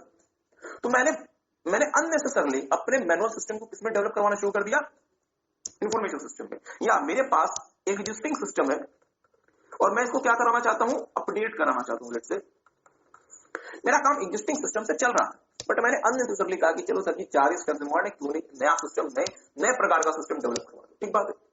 तो बहुत सारी कंपनीज ने ये गलती कर दी, जिसका असर ये हुआ कि कंपनी को बहुत सारे खामियाजा भुगतना पड़ा। क्या मेरी बात किसी को समझ आई? इसलिए समझदार लोगों ने कहा कि सर जी आपको यदि सिस्टम डेवलपमेंट के फेज में एंटर करना है तो आपको सबसे पहले एक चौकीदार के थ्रू जाना पड़ेगा, जिसका नाम है सिस्टम इन्वेस्टिगेशन। जो आपसे कुछ सवाल पूछेगा, जो कुछ स्टडीज करेगा और यदि उन सवालों के जवाब यदि पॉजिटिव मिल जाते हैं तो ही आप सिस्टम के एनालिसिस में जाएंगे, डिजाइन में जाएंगे, इंप्लीमेंटेशन में जाएंगे, मेंटेनेंस और रिव्यू में जाएंगे। मतलब सर जी कहना क्या चाहते हैं, हम कहना ये चाहते हैं डियर कि हमारे पास सिर्फ 4 ही स्टेजेस थे। क्या क्या, analysis, design, implementation, maintenance and review.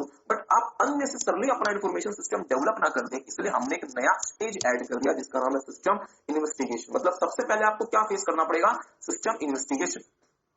System investigation इस बात की जांच करेगा कि क्या सही में आपको नए सिस्टम की जरूरत है, या सही में नया इंफॉर्मेशन सिस्टम चाहिए, या आप अननेसेसरली जज्बात में बह के नए सिस्टम की तरफ जा रहे हैं। तो सिस्टम इन्वेस्टिगेशन में हम कुछ प्रकार की स्टडीज करेंगे, जैसे टेक्निकल फिजिबिलिटी कि सर जी जो नए सिस्टम में जो टेक्नोलॉजी आप यूज करना चाहते हैं वो क्या उपलब्ध भी है, इकोनॉमिक फिजिबिलिटी, क्या नए सिस्टम में इतना फायदा होगा जितना खर्चा करोगे, शेड्यूल फिजिबिलिटी, क्या नया सिस्टम समय सीमा के तहत डेवलप हो पाएगा, ऑपरेशनल फिजिबिलिटी, ये सारी बातें लिखी हुई, आपको कुछ नोट नहीं करना, सिर्फ क्या नए सिस्टम को ऑपरेट करने की क्षमता आपके एम्प्लॉइज में है, लीगल फिजिबिलिटी, क्या नया सिस्टम कानूनी रूप से वैलिड है, एक्सेट्रा। तो हम कुछ प्रकार की स्टडीज करेंगे कहां पे, सिस्टम इन्वेस्टिगेशन में।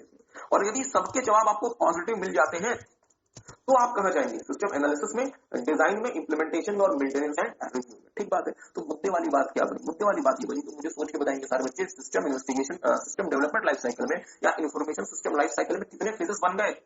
4 तो पहले थे, एक आपने नया जोड़ दिया, मतलब टोटल कितने फेजेस हो गए, 5। टोटल कितने फेजेस हो गए, 5। क्या क्या, सबसे पहला सिस्टम इन्वेस्टिगेशन, अगर वहां से पॉजिटिव आंसर मिल गया तो system analysis, design, implementation, maintenance and review. किसी को बात समझ आई। इसे हम क्या नाम देते हैं dear, information system life cycle या फिर सिस्टम डेवलपमेंट लाइफ साइकिल। जो मुझे कहता है कि जब भी आपको किसी पुराने सिस्टम से नए सिस्टम की तरफ जाना हो, या अगर आप पहले मैनुअल तरीके से काम करते हैं और अगर आपको ऑटोमेटिक तरीके से काम करना हो, तो सर जी एडहॉक बेसिस पे मत चले जाना, एक लाइफ साइकिल अप्रोच फॉलो करना। और वो लाइफ साइकिल अप्रोच क्या कहलाएगी dear, system development life cycle या फिर इंफॉर्मेशन सिस्टम लाइफ साइकिल। ठीक बात है। तो मेरे साथ साथ देखेंगे, मेरे साथ साथ देख लें, देखेंगे इंफॉर्मेशन सिस्टम लाइफ साइकिल, ध्यान से, also referred as software या system development life cycle means SDLC. It is a methodology. Methodology का मतलब होता है तरीका, used to describe the process of building information system. मतलब अगर आपको information system build करना है, अगर आप मैनुअली जा रहे हैं तो बिल्कुल नया build करना चाहते हैं कोई बात नहीं, अगर आप existing से अपडेट करना चाहते हैं तो भी कोई बात नहीं। मींस जब भी आपको information system build करना है तो ad hoc basis पे build नहीं करना, किसी मैकेनिज्म के तहत बिल्ड करना। और वो मैकेनिज्म क्या कहलाएगा, सिस्टम या फिर सॉफ्टवेयर डेवलपमेंट लाइफ साइकिल या इंफॉर्मेशन सिस्टम लाइफ साइकिल। ठीक बात। It is a logical starting point, ध्यान दीजिएगा, it is a logical starting point. मतलब जब भी आपको किसी भी कंपनी में सिस्टम को डेवलप करना होगा तो स्टार्ट कहां से करो, system development life cycle approach से स्टार्ट करो, and provides a sequence of activities for system developers to follow when entity decides to go for computerization from manual system or migrates from an existing computerized system to an updated or advanced system। तो sir जी बहुत ध्यान से इनकी बात को सुनिएगा, हम conclude करते हैं धीरे धीरे। सिस्टम डेवलपमेंट लाइफ साइकिल या इंफॉर्मेशन सिस्टम लाइफ साइकिल एक लॉजिकल सीक्वेंस ऑफ एक्टिविटीज बताता है जो कि सिस्टम डेवलपर्स को, सिस्टम डिजाइनर्स को फॉलो करनी चाहिए। कब, जब वो मैनुअल सिस्टम से ऑटोमेशन की तरफ जा रहे हैं या जब वो पुराने सिस्टम से अपडेटेड या एडवांस सिस्टम की तरफ जा रहे हैं। तो जो उनको नया इंफॉर्मेशन सिस्टम बिल्ड करना है वो एडहॉक बेसिस पे बिल्ड नहीं करना, वो कैसे करना है, प्रॉपर सीक्वेंस ऑफ एक्टिविटीज के फॉर्म में बिल्ड करना है। और जो सीक्वेंस ऑफ एक्टिविटीज होंगी वो आपको कौन बताएगा, इंफॉर्मेशन सिस्टम लाइफ साइकिल। आई होप आपको बात समझ आई। कुल मिला के हमारे पास कितने फेजेस हैं इंफॉर्मेशन सिस्टम लाइफ साइकिल या एसडीएलसी में, 5 होते तो सर जी सिर्फ 4 ही थे, एक एक्स्ट्रा फेज ऐड कर दिया गया स्टार्टिंग में ताकि वो फेज आपको जस्टिफाई करवाए कि आप सही में आपको नए सिस्टम की रिक्वायरमेंट है या पुराना सिस्टम आपका सही काम कर रहा है, अननेसेसरली नए सिस्टम की तरफ तो नहीं जा रहे। ठीक बात, देखिए मेरे साथ साथ मेरा total 5 phases involve in the SDLC. SDLC में कुल मिला के कितने फेजेस इन्वॉल्व है, 5। तो 5 फेजेस क्या क्या है, सबसे पहले सिस्टम इन्वेस्टिगेशन कर लो, एनालिसिस करो, डिजाइन करो, इंप्लीमेंटेशन करो, मेंटेनेंस एंड रिव्यू करो। ठीक बात। सिस्टम इन्वेस्टिगेशन फेज में डियर हम इस बात का इन्वेस्टिगेशन करते हैं कि क्या आपको सही में नए सिस्टम की रिक्वायरमेंट है। तो मुझे पता है ना, अगर मुझे इस बात का इन्वेस्टिगेशन करना है तो मैं क्या करूंगा, मैं उसकी टेक्निकल फिजिबिलिटी जांचूंगा कि जो नए सिस्टम की तरफ आप जाने को बेसब्र हैं, आतुर हैं, क्या वो नए सिस्टम की टेक्नोलॉजी सही रेट में आपके पास अवेलेबल है या नहीं है। मैं उसकी इकोनॉमिक फिजिबिलिटी जांचूंगा, नया सिस्टम जो है वो क्या मेरे लिए फायदे का सौदा है या नहीं है। मैं उसकी लीगल फिजिबिलिटी जांचूंगा, क्या कानून से उसमें कोई कॉन्ट्राडिक्शन या कॉन्फ्लिक्ट तो नहीं है। पता चला कि कानून ने तो हमें इजाजत ही नहीं दी कि आप नए सिस्टम में जा सकते। ठीक बात। मैं उसकी ऑपरेशनल फिजिबिलिटी जानूंगा कि क्या मेरी कंपनी में ये नया सिस्टम ऑपरेशनल है भी या नहीं है। और फाइनली मैं उसकी शेड्यूल्ड फिजिबिलिटी या फिर उसका शेड्यूल फिजिबिलिटी जानूंगा कि सर जी नए सिस्टम को बनने में कितना समय लगेगा। पता चला नए सिस्टम को बनने में 15 साल लग गए, इस बीच में मेरा बिजनेस ही चौपट हो गया। ठीक बात। तो एक काम करिए, take some time, system investigation को रीड करेंगे।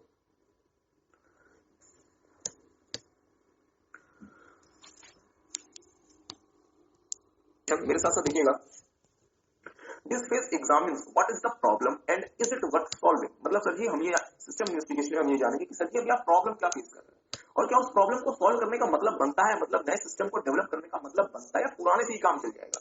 और आप यहाँ पे कितने प्रकार की स्टडीज करते हैं, 5 प्रकार की। कौन कौन सी, टेक्निकल फिजिबिलिटी जहाँ पे आप देखते हैं कि क्या नए सिस्टम के लिए जो टेक्नोलॉजी चाहिए वो उपलब्ध है। इकोनॉमिक फिजिबिलिटी, नए सिस्टम का इकोनॉमिक एनालिसिस करते हैं, मतलब सर जी पता चला कि नए सिस्टम में खर्चा तो बहुत हो गया, फायदा कुछ नहीं मिल रहा। लीगल फिजिबिलिटी, नए सिस्टम में आप उसकी लीगल फिजिबिलिटी की जांच करते हैं, क्या कहीं कानून से उसका कोई कॉन्ट्राडिक्शन तो नहीं है। ऑपरेशनल फिजिबिलिटी, क्या नया जो सिस्टम है वो हमारी कंपनी के हिसाब से ऑपरेशनल है भी या नहीं है। और फाइनली शेड्यूल फिजिबिलिटी के नया सिस्टम को डेवलप होने में कितना समय लग जाएगा। ठीक बात है। तो अगर मुझे इन सारी की सारी स्टडीज का आंसर पॉजिटिव मिल जाता है, मतलब अगर मुझे टेक्निकल फिजिबिलिटी कहेगा कि हाँ सर जी आगे बढ़ो, इकोनॉमिक फिजिबिलिटी कहेगा हाँ सर जी हम भी सपोर्ट करते हैं, लीगल फिजिबिलिटी बोलेगा हम भी सपोर्ट करते हैं, ऑपरेशनल और शेड्यूल फिजिबिलिटी भी मुझे सपोर्ट करेंगे, तो मैं फाइनली कहां जाऊंगा, सिस्टम एनालिसिस की तरफ। अब जिस व्यक्ति को हम हायर करेंगे, जिस कंपनी को हम हायर करेंगे कि सर जी हमारे लिए इंफॉर्मेशन सिस्टम बना दो, अब वो व्यक्ति क्या करेगा, हमारे एग्जिस्टिंग इंफॉर्मेशन सिस्टम का या हमारे एग्जिस्टिंग सिस्टम का एनालिसिस करेगा ताकि उसे जानकारी मिले। किस चीज की जानकारी, कि हमारे एग्जिस्टिंग सिस्टम में क्या खामी है और अगर आपको नया सिस्टम बनाना है तो उसमें क्या चीजें डालनी पड़ेंगी ताकि एग्जिस्टिंग सिस्टम की खामियां दूर की जा सके। आई होप आपको बात समझ आ रही है। तो टेक सम टाइम, मेरे साथ साथ देखेंगे।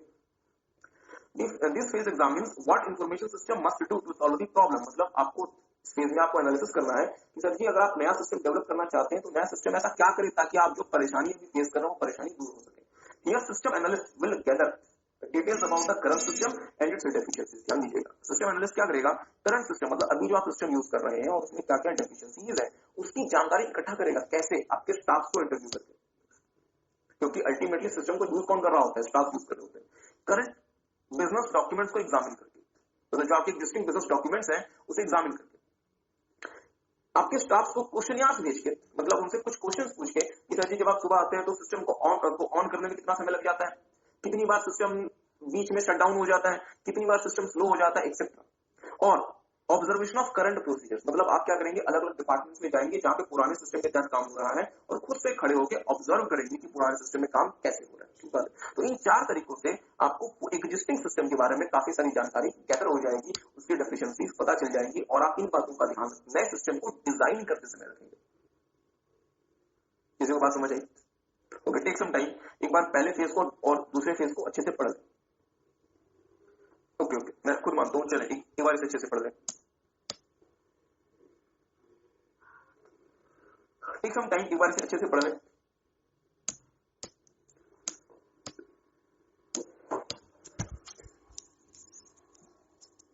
मेरी बात पर ध्यान दीजिएगा, एक बार हम दोबारा से आपके साथ इसे रिवाइज कर लेते हैं। हमने आपके साथ क्या शुरू किया था dear, information system life cycle, जो सिस्टम डेवलपमेंट लाइफ साइकिल के नाम से भी जाना जाता है। हमने क्या देखा कि जब भी कंपनी अपने एग्जिस्टिंग सिस्टम से नए सिस्टम की तरफ माइग्रेट करती है, मतलब एग्जिस्टिंग सिस्टम लेट्स से आपका मैनुअली था और आप एक नया सिस्टम डेवलप करना चाहते हैं कंप्यूटराइज्ड, या आप एग्जिस्टिंग भी कंप्यूटराइज्ड ही यूज करते थे और आप उसका एडवांस्ड वर्जन डेवलप करना चाहते हैं, तो आपको एडहॉक बेसिस पे मूव नहीं करना चाहिए। आपको क्या फॉलो करना चाहिए, SDLC approach, system development life cycle approach, जो कि लिस्ट ऑफ एक्टिविटीज प्रोवाइड करता है जिसकी मदद से आप बेहतर तरीके से अपने सिस्टम को डेवलप कर पाएंगे। और जब भी सिस्टम डेवलपर्स आपके लिए सिस्टम को डेवलप करें, उन्हें एडहॉक बेसिस पे मूव नहीं करना चाहिए, उन्हें एसडीएलसी अप्रोच का इस्तेमाल करना चाहिए। ठीक बात। तो हमने देखा डियर कि एसडीएलसी अप्रोच हम 2 सिचुएशंस में यूज करते हैं। पहला, जब हम अपने एग्जिस्टिंग सिस्टम से कंप्यूटराइज्ड सिस्टम की तरफ माइग्रेट करते हैं तो हम यूज करते हैं, और दूसरा, जब हम ऑलरेडी कंप्यूटराइज्ड सिस्टम ही यूज कर रहे हैं पर हम उसका एडवांस वर्जन डेवलप करना चाहते हैं, तो यदि हमें एडवांस वर्जन डेवलप करना है तो हमें एडहॉक बेसिस पे डेवलप नहीं करना चाहिए और हम उसे प्रॉपर तरीके से डेवलप करेंगे। और हम उसे प्रॉपर तरीके से कैसे डेवलप करेंगे, through system development life cycle. ठीक है, 2-3 छोटी-छोटी बातें और। सिस्टम डेवलपमेंट लाइफ साइकिल में कुल मिलाकर 5 फेजेस इन्वॉल्व होते हैं। पहला, system investigation. System investigation phase में हम देखते हैं कि क्या आपको सिस्टम नए सिस्टम की तरफ जाना भी चाहिए या फिर नहीं जाना चाहिए, मतलब सर प्रॉब्लम क्या है और क्या प्रॉब्लम को सॉल्व करना बनता भी है या प्रॉब्लम इतनी छोटी है कि सॉल्व करने का मतलब नहीं। 5 प्रकार की स्टडीज हम सिस्टम इन्वेस्टिगेशन स्टेज में कैरी करते हैं। क्या करते हैं, technical feasibility, economic, legal, operational और शेड्यूल। अगर मुझे यहाँ से पॉजिटिव रिस्पांस मिल जाता है तो मैं कहां जाऊंगा, सिस्टम एनालिसिस की तरफ, जहां पे सिस्टम एनालिस्ट आएंगे और इस बात को जांचने का प्रयास करेंगे कि सर जी नए सिस्टम में ऐसा क्या होना चाहिए ताकि आपकी समस्याएं, आपकी परेशानियां दूर हो सके। इसके लिए वो पुराने सिस्टम को की डेफिशिएंसीज के बारे में जानेंगे और यूजर्स की रिक्वायरमेंट को समझेंगे। और सिस्टम एनालिसिस के लिए वो क्या कर सकते हैं, स्टाफ का इंटरव्यू ले सकते हैं, क्योंकि सर जी स्टाफ ही तो होते हैं ना जो एक्चुअली उस सिस्टम के साथ काम कर रहे होते हैं। ठीक बात है। वो करंट बिजनेस के डॉक्यूमेंट्स को एग्जामिन कर सकते हैं, वो क्वेश्चनियर दे सकते हैं अलग अलग एम्प्लॉयज को और उनको कह सकते हैं कि सर इस क्वेश्चनियर को फिलअप करके दे दो। और फाइनली वो करंट बिजनेस प्रोसीजर को भी ऑब्जर्व कर सकते हैं जिससे उनको जानकारी मिल सके कि एग्जिस्टिंग सिस्टम कैसे काम कर रहा है, इसमें क्या क्या परेशानी है, डेफिशिएंसी है। ठीक बात, अपनी बात पर ध्यान दीजिएगा। एक बार मैंने एग्जिस्टिंग सिस्टम का एनालिसिस कर लिया और मुझे क्या मिल गई, जानकारी मिल गई एग्जिस्टिंग सिस्टम की डेफिशिएंसी के बारे में। अब इस जानकारी की बेसिस पे मुझे नया सिस्टम क्या करना है, डिजाइन करना है। तो मैं नया सिस्टम कैसे डिजाइन करूंगा, तो मैं अब मुझे क्या करना है, नया सिस्टम को डिजाइन करना है। तो ध्यान से देखेंगे, this phase deals with proposed information system and it's configuration. मतलब आपने एक बार एग्जिस्टिंग सिस्टम का एनालिसिस कर लिया, अब आप क्या करेंगे, नए सिस्टम को, जो भी आपका नया सिस्टम है, अब आप उसे डिजाइन करने की तरफ काम करेंगे, उसका कॉन्फ़िगरेशन कैसा होना चाहिए आप उसकी तरफ काम करेंगे। और आप देखेंगे कि इसमें हार्डवेयर कैसा होगा, सॉफ्टवेयर कैसा होगा, आउटपुट कैसे दिया आएगा, इनपुट कैसे दिया जाएगा और इसका यूजर इंटरफेस कैसा होगा, और इन चीजों को आप इस तरीके से डिजाइन करेंगे ताकि आपकी जो पुराने सिस्टम में जो डेफिशिएंसी थी वो डेफिशिएंसी दूर हो जाए। ठीक बात है। तो मेरे साथ देखिएगा सिस्टम डिजाइन में क्या करेंगे, हम सिस्टम के नए इंफॉर्मेशन सिस्टम या प्रपोज इंफॉर्मेशन सिस्टम की कॉन्फ़िगरेशन को डिजाइन करेंगे और हम इस तरीके से उसे डिजाइन करेंगे ताकि डेफिशिएंसीज को दूर किया जा सके। ओके, कॉन्फ़िगरेशन को डिजाइन करते समय हम किन किन बातों पर ध्यान रखेंगे? सर जी हार्डवेयर, मतलब हार्डवेयर हमें कैसा यूज करना है, सॉफ्टवेयर हमें कैसा यूज करना है, आउटपुट किस फॉर्म में आना चाहिए, इनपुट हमें किस फॉर्म में देना है, और फाइनली यूजर इंटरफेस, मतलब हमारा यूजर कैसे सिस्टम के साथ इंटरेक्ट करेगा, डील करेगा। सिंपल। आपने यदि सिस्टम को डिजाइन कर दिया तो मुझे सोच के बताएं आपने सिस्टम को डिजाइन क्यों किया? इंप्लीमेंट करने के लिए। बिल्कुल सही बात है, आपने सिस्टम को डिजाइन क्यों किया? इंप्लीमेंट करने के लिए। अब सिस्टम दो प्रकार के हो सकते हैं डियर। पहला सिस्टम हो सकता है कि जहां पे कंपनी के पास कोई भी पुराना सिस्टम नहीं था, आपको नया सिस्टम ही इंप्लीमेंट करना है। बहुत ध्यान से मेरी बात को सुनिएगा। अब यहाँ पे दो इश्यूज आ सकते हैं, बहुत ध्यान से मेरी बात को सुनिएगा। एक इशू पे, एक सिचुएशन पे ये हो सकती है कि जहां पे कंपनी के पास नो एग्जिस्टिंग सिस्टम, अगर कोई एग्जिस्टिंग सिस्टम नहीं था तो क्या करें? सिंपली नया सिस्टम इंस्टॉल कर दें। एक बात है, अगर एग्जिस्टिंग सिस्टम था, अगर एग्जिस्टिंग सिस्टम था तो आप क्या करेंगे? अब आपको देखना है कि एग्जिस्टिंग सिस्टम से नए सिस्टम में हम कन्वर्ट कैसे करेंगे। बहुत ध्यान से मेरी बात को सुनिएगा। आपने सिस्टम को डिजाइन करके रख दिया, तो सर जी क्या डिजाइन करने के लिए हमने रखा हुआ है? नहीं, अब हम इसे क्या करेंगे? इंप्लीमेंट करेंगे। तो सर जी दो सिचुएशंस हो सकती हैं। पहला, हमारे पास कोई एग्जिस्टिंग सिस्टम ऐसा सच नहीं है, तो क्या करो? अगर एग्जिस्टिंग सिस्टम नहीं है तो फिर नया सिस्टम उसमें इंप्लीमेंट कर दो, कहानी खत्म। बट यदि एग्जिस्टिंग सिस्टम है तो आपको देखना है कि आप एग्जिस्टिंग सिस्टम के होते हुए नए सिस्टम से एग्जिस्टिंग सिस्टम से नए सिस्टम की तरफ कन्वर्ट या फिर कन्वर्जन कैसे करेंगे। ठीक बात है। चार तरीके हैं डियर हमारे पास कन्वर्जन के, उनके साथ एक एक करके देखेंगे। तो मेरे साथ साथ देखेंगे सिस्टम इंप्लीमेंटेशन। इस case examine how will the solution B put into effect. ध्यान दीजिएगा, how will the solution will be put into effect. तो सर सॉल्यूशन का मतलब क्या है? जो नया सिस्टम आपने डेवलप किया। तो सर इसे सॉल्यूशन क्यों कहते हैं? वीडियो वाले पिक्चर बताएंगे नए सिस्टम को सॉल्यूशन क्यों कहते हैं, क्योंकि ये सारी की सारी पुरानी परेशानियों का समाधान। ठीक है।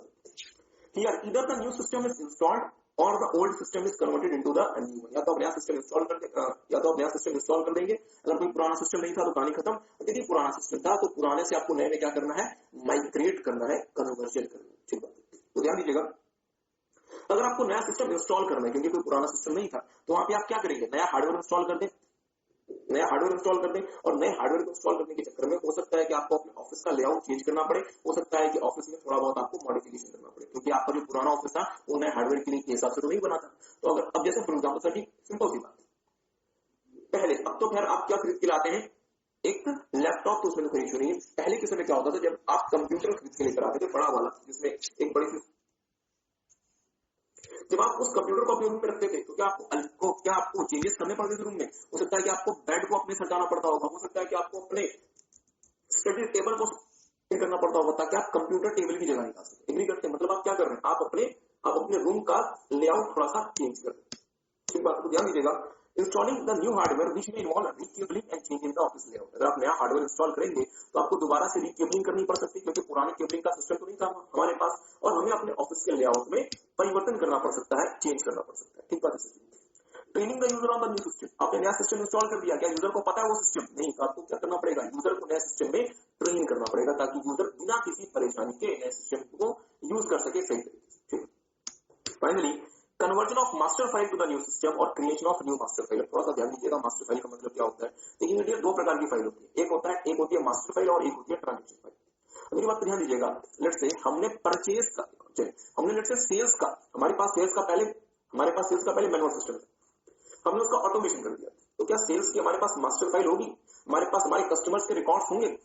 तो वो पहले कैसे थे? मैनुअल सिस्टम में। बट अब इसका क्या हमने कर दिया? ऑटोमेशन। तो क्या आपको इस मास्टर फाइल का, जो पहले मैनुअली था, क्या आपको इस मास्टर फाइल को नए सिस्टम के हिसाब से कन्वर्ट करना पड़ेगा, या नया सिस्टम आ गया तो जितने लोगों को अभी तक उधार में सब कुछ बेचा उसे भूल जाओ? नया सिस्टम आ गया तो जितने लोगों को उधार में दिया सब कुछ भूल जाए, या हमें उसी डेटा को नए सिस्टम के हिसाब से कन्वर्ट करना पड़ेगा? एग्री करते हैं? हमें इसी डेटा को नए सिस्टम में क्रिएट करना पड़ेगा। एग्री करते हैं? चलो, तो हमने क्या देखा? Conversion of master file to the new system. नए सिस्टम के लिए मास्टर फाइल को कन्वर्ट कर ले, अगर कन्वर्ट नहीं कर सकते तो नए सिस्टम के हिसाब से मास्टर फाइल को क्रिएट कर। हाँ बिल्कुल सही। ध्यान दीजिएगा, इनका क्वेश्चन है कि सर जी मास्टर फाइल क्या होती है? मास्टर फाइल डियर वो फाइल होती है जो कि ऐसे डेटा को स्टोर करती है जो कि फ्रीक्वेंटली चेंज नहीं होते। तो अगर मैं ह्यूमन की बात करूं, जैसे आई एम अ ह्यूमन, मेरा जो नाम है, मेरे फादर का जो नाम है, मेरा जो घर का एड्रेस एक्सेट्रा ये मेरी क्या बन जाएंगी, मास्टर फाइल का डेटा बन जाएगा, जिसमें चेंज नहीं होगा। बट मेरी जो एज है, मेरा जो टेस्ट ऑफ प्रेफरेंस है, वो मेरी क्या बन सकती है, ट्रांजेक्शन फाइल, जिसमें चेंज हो सकता है। एग्री करते हैं? चलो, तो मेरी बात ध्यान दीजिएगा यार, सिस्टम इंप्लीमेंटेशन में हम क्या करेंगे, हम दो बातें देखेंगे। या तो आपको नए सिस्टम की जगह, या तो आपको पुराने की जगह नया सिस्टम इंप्लीमेंट करना है, कहानी खत्म।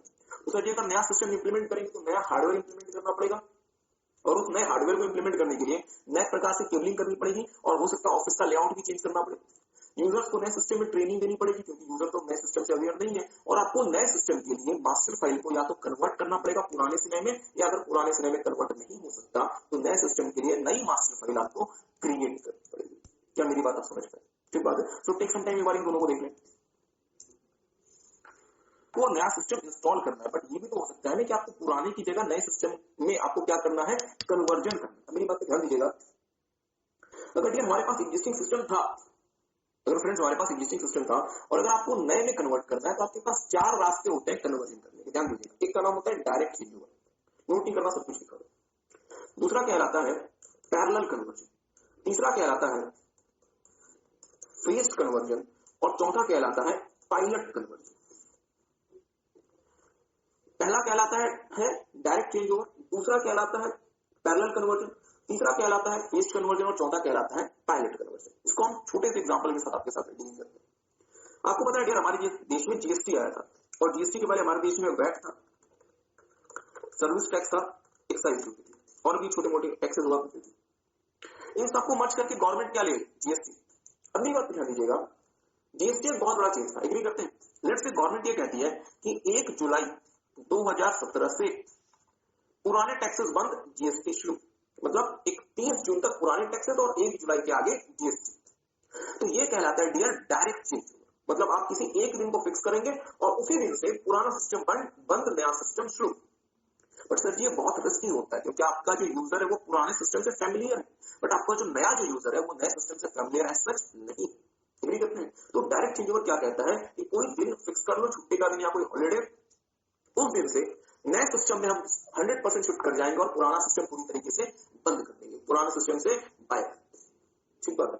दूसरा होता है डियर पैरेलल कन्वर्जन, जो कि नाम से ही समझ आता है, जो कहता है कि हम थोड़े समय के लिए पुराना सिस्टम और नया सिस्टम दोनों रन करेंगे। जैसे फॉर एग्जांपल गवर्नमेंट ये कह सकती थी कि सर जी हम ना 1 जुलाई से 31 जुलाई तक दोनों प्रकार के टैक्स चलाएंगे, और 1 अगस्त से हम फाइनली कहां चले जाएंगे, जीएसटी में चले जाएंगे। तो आपने क्या देखा, 1 जुलाई से 31 जुलाई तक ओल्ड सिस्टम भी चल रहा है और न्यू सिस्टम भी चल रहा है। तो इसका मतलब 1 जुलाई से 31 जुलाई तक क्या हो रहा है, पैरेलली दोनों सिस्टम चल रहे हैं, और फाइनली आगे क्या जा रहा है, नया सिस्टम आगे जा रहा है। तो इसे हम क्या नाम देंगे, पैरेलल कन्वर्जन। ठीक बात है। तीसरा होता है डियर फेज्ड कन्वर्जन। अब सरकार हो सकता है ये कहती कि हम भारत देश को 5 हिस्सों में क्लासिफाई करते हैं। हमने कहा सर जी क्या क्या, नॉर्थ, साउथ, ईस्ट, वेस्ट और सेंट्रल। हम सबसे पहले जीएसटी नॉर्थ इंडिया में लॉन्च करेंगे, मतलब हम इंट्रोड्यूस करेंगे। अगर नॉर्थ इंडिया में जीएसटी हमारा सही प्रकार से काम करेगा तो हम जीएसटी को साउथ इंडिया में लेकर जाएंगे। अगर साउथ में जीएसटी सही से काम कर रहा है तो फिर हम इसे ईस्ट में लेके जाएंगे। अगर ईस्ट में जीएसटी सही से काम कर रहा है तो हम इसे वेस्ट में लेके जाएंगे, और अगर वेस्ट में जीएसटी सही से काम कर रहा है तो फाइनली हम इसे सेंट्रल में लेकर आएंगे। मतलब हम अलग अलग फेजेस के हिसाब से इंप्लीमेंटेशन करेंगे। एक फेज के बाद दूसरा फेज, दूसरे के बाद तीसरा, तीसरे के बाद चौथा, चौथे के बाद पांचवा। इसको हम क्या नाम देंगे, फेज्ड इंप्लीमेंटेशन या फिर फेज्ड कन्वर्जन। आई होप आपको बात समझ आ रही है। और आखिरी होता है डियर पायलट कन्वर्जन, जो ये कहता है कि सर एक काम करो, नॉर्थ इंडिया में जीएसटी लगा के देख लो, अगर सही काम कर रहा है तो फिर फेज के चक्कर में मत फंसो, पूरे देश में एक बार में जीएसटी लगा दो। मतलब आपने थोड़े समय के लिए किसी छोटे हिस्से में अपना नया सिस्टम चला के देखा, अगर आपको आपकी मर्जी के मुताबिक रिजल्ट मिल रहे हैं तो सर जी अलग अलग फेजेस के चक्कर में क्यों फंसना। अगर रिजल्ट आपको मर्जी के मिल रहा है तो एक काम करो, इस छोटे से हिस्से से पूरे कंपनी में नया सिस्टम इंप्लीमेंट कर दो। आई होप आपको बात समझ आई। मेरे साथ साथ देखेंगे, there are following ways of conversion. पहला direct change over. Here user stops using old system from a particular day, मतलब किसी एक दिन से आप पुराना सिस्टम इस्तेमाल करना बंद करेंगे और नए सिस्टम में माइग्रेट कर जाएंगे। And starts using new system, this is usually done during weekends और हॉलिडे, मतलब किसी छुट्टी के दिन या किसी हॉलिडे के दिन आप क्या करेंगे, पुराना सिस्टम बंद करेंगे और नए सिस्टम में स्विच कर जाएंगे। ठीक है। दूसरा देखेंगे parallel conversion. Here old system continues alongside with the new system for some time, मतलब पैरेलल कन्वर्जन में क्या होता है, पुराना और नया सिस्टम दोनों थोड़े समय के लिए चल रहा होता है एक साथ। Phased conversion, here new system is broken into individual modules that implemented separately at different times, मतलब आप नए सिस्टम को क्या करते हैं, छोटे छोटे हिस्सों में ब्रेक करते हैं और नए सिस्टम को आप छोटे छोटे हिस्सों में इंप्लीमेंट करते हैं अपने ऑर्गेनाइजेशन में, मतलब पूरा नया सिस्टम एक बार इंप्लीमेंट नहीं करते, ठीक है। Pilot conversion, here new system you be used by a portion of the enterprise जैसे ब्रांच और फैक्ट्री, और एक काम करें इसमें आगे लिख लें by a portion of the enterprise. Pilot में थोड़ा सा और लिख लें factory, and if expected results are achieved, comma, it will be implemented in the entire organization.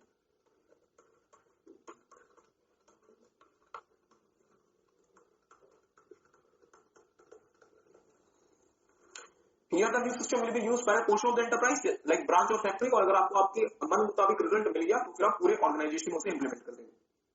एक काम करें, आपकी लाइन लिख लें नोट में, in all the above conversion methods, comma, direct changeover is most challenging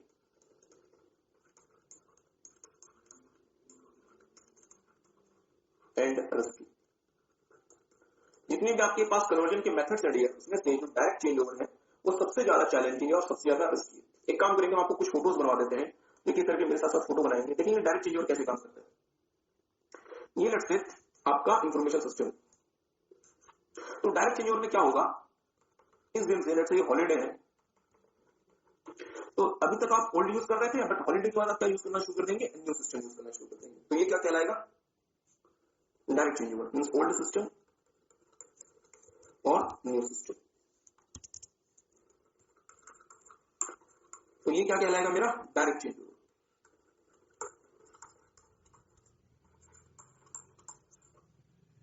एक बात, मींस मैं किसी पर्टिकुलर डे से अपने ओल्ड से न्यू में माइग्रेट कर जाऊंगा, दिन जनरली हॉलीडे होता है। दूसरा देखेंगे पैरेलल कन्वर्जन, जहां पे मैं ओल्ड सिस्टम भी यूज कर रहा हूं,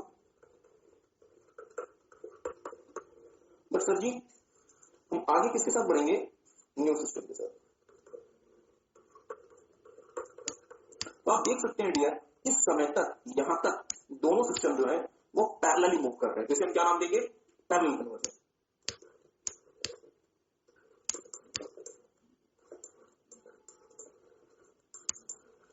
इसे हम क्या नाम देंगे, पैरेलल कन्वर्जन, ध्यान दीजिएगा। तो ये सबने इसे ड्रॉ कर लिया। तीसरा देखेंगे, मैं क्या करता हूं, इंफॉर्मेशन सिस्टम को मैं क्या करता हूं, छोटे छोटे हिस्सों में ओल्ड से न्यू में कन्वर्ट करता हूं। मींस ये हमारा ओल्ड है,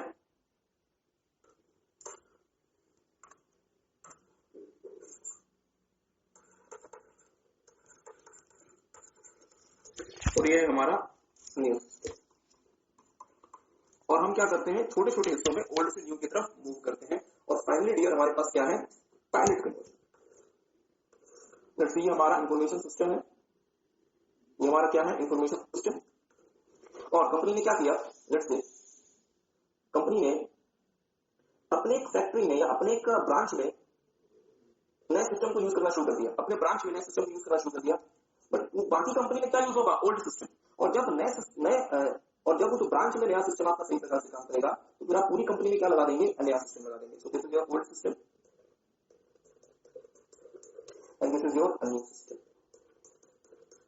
और ये वो ब्रांच है जहां पे आपने पहले ही न्यू सिस्टम इंप्लीमेंट कर दिया था, जबकि बाकी कंपनी में क्या चल रहा था, ओल्ड सिस्टम, और उस ब्रांच में पहले ही आपने क्या कर दिया था, न्यू सिस्टम इंप्लीमेंट कर दिया था। ठीक बात है। तो इसे हम क्या नाम देंगे, हम इसे क्या नाम देंगे, हम फेज कन्वर्जन, और इसे हम क्या नाम देंगे, पायलट कन्वर्जन। ये हमारा क्या है, ब्रांच या फिर फैक्ट्री।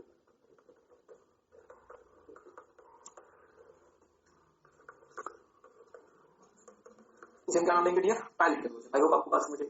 तो एक काम को एक बार से नोट कर लें,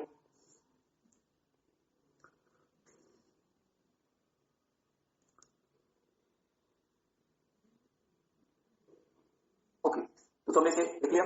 ध्यान दीजिएगा, तो आपने इंप्लीमेंटेशन वाला स्पेस तो देखिए। अब फाइनली हम क्या करेंगे, सिस्टम का मेंटेनेंस और रिव्यू।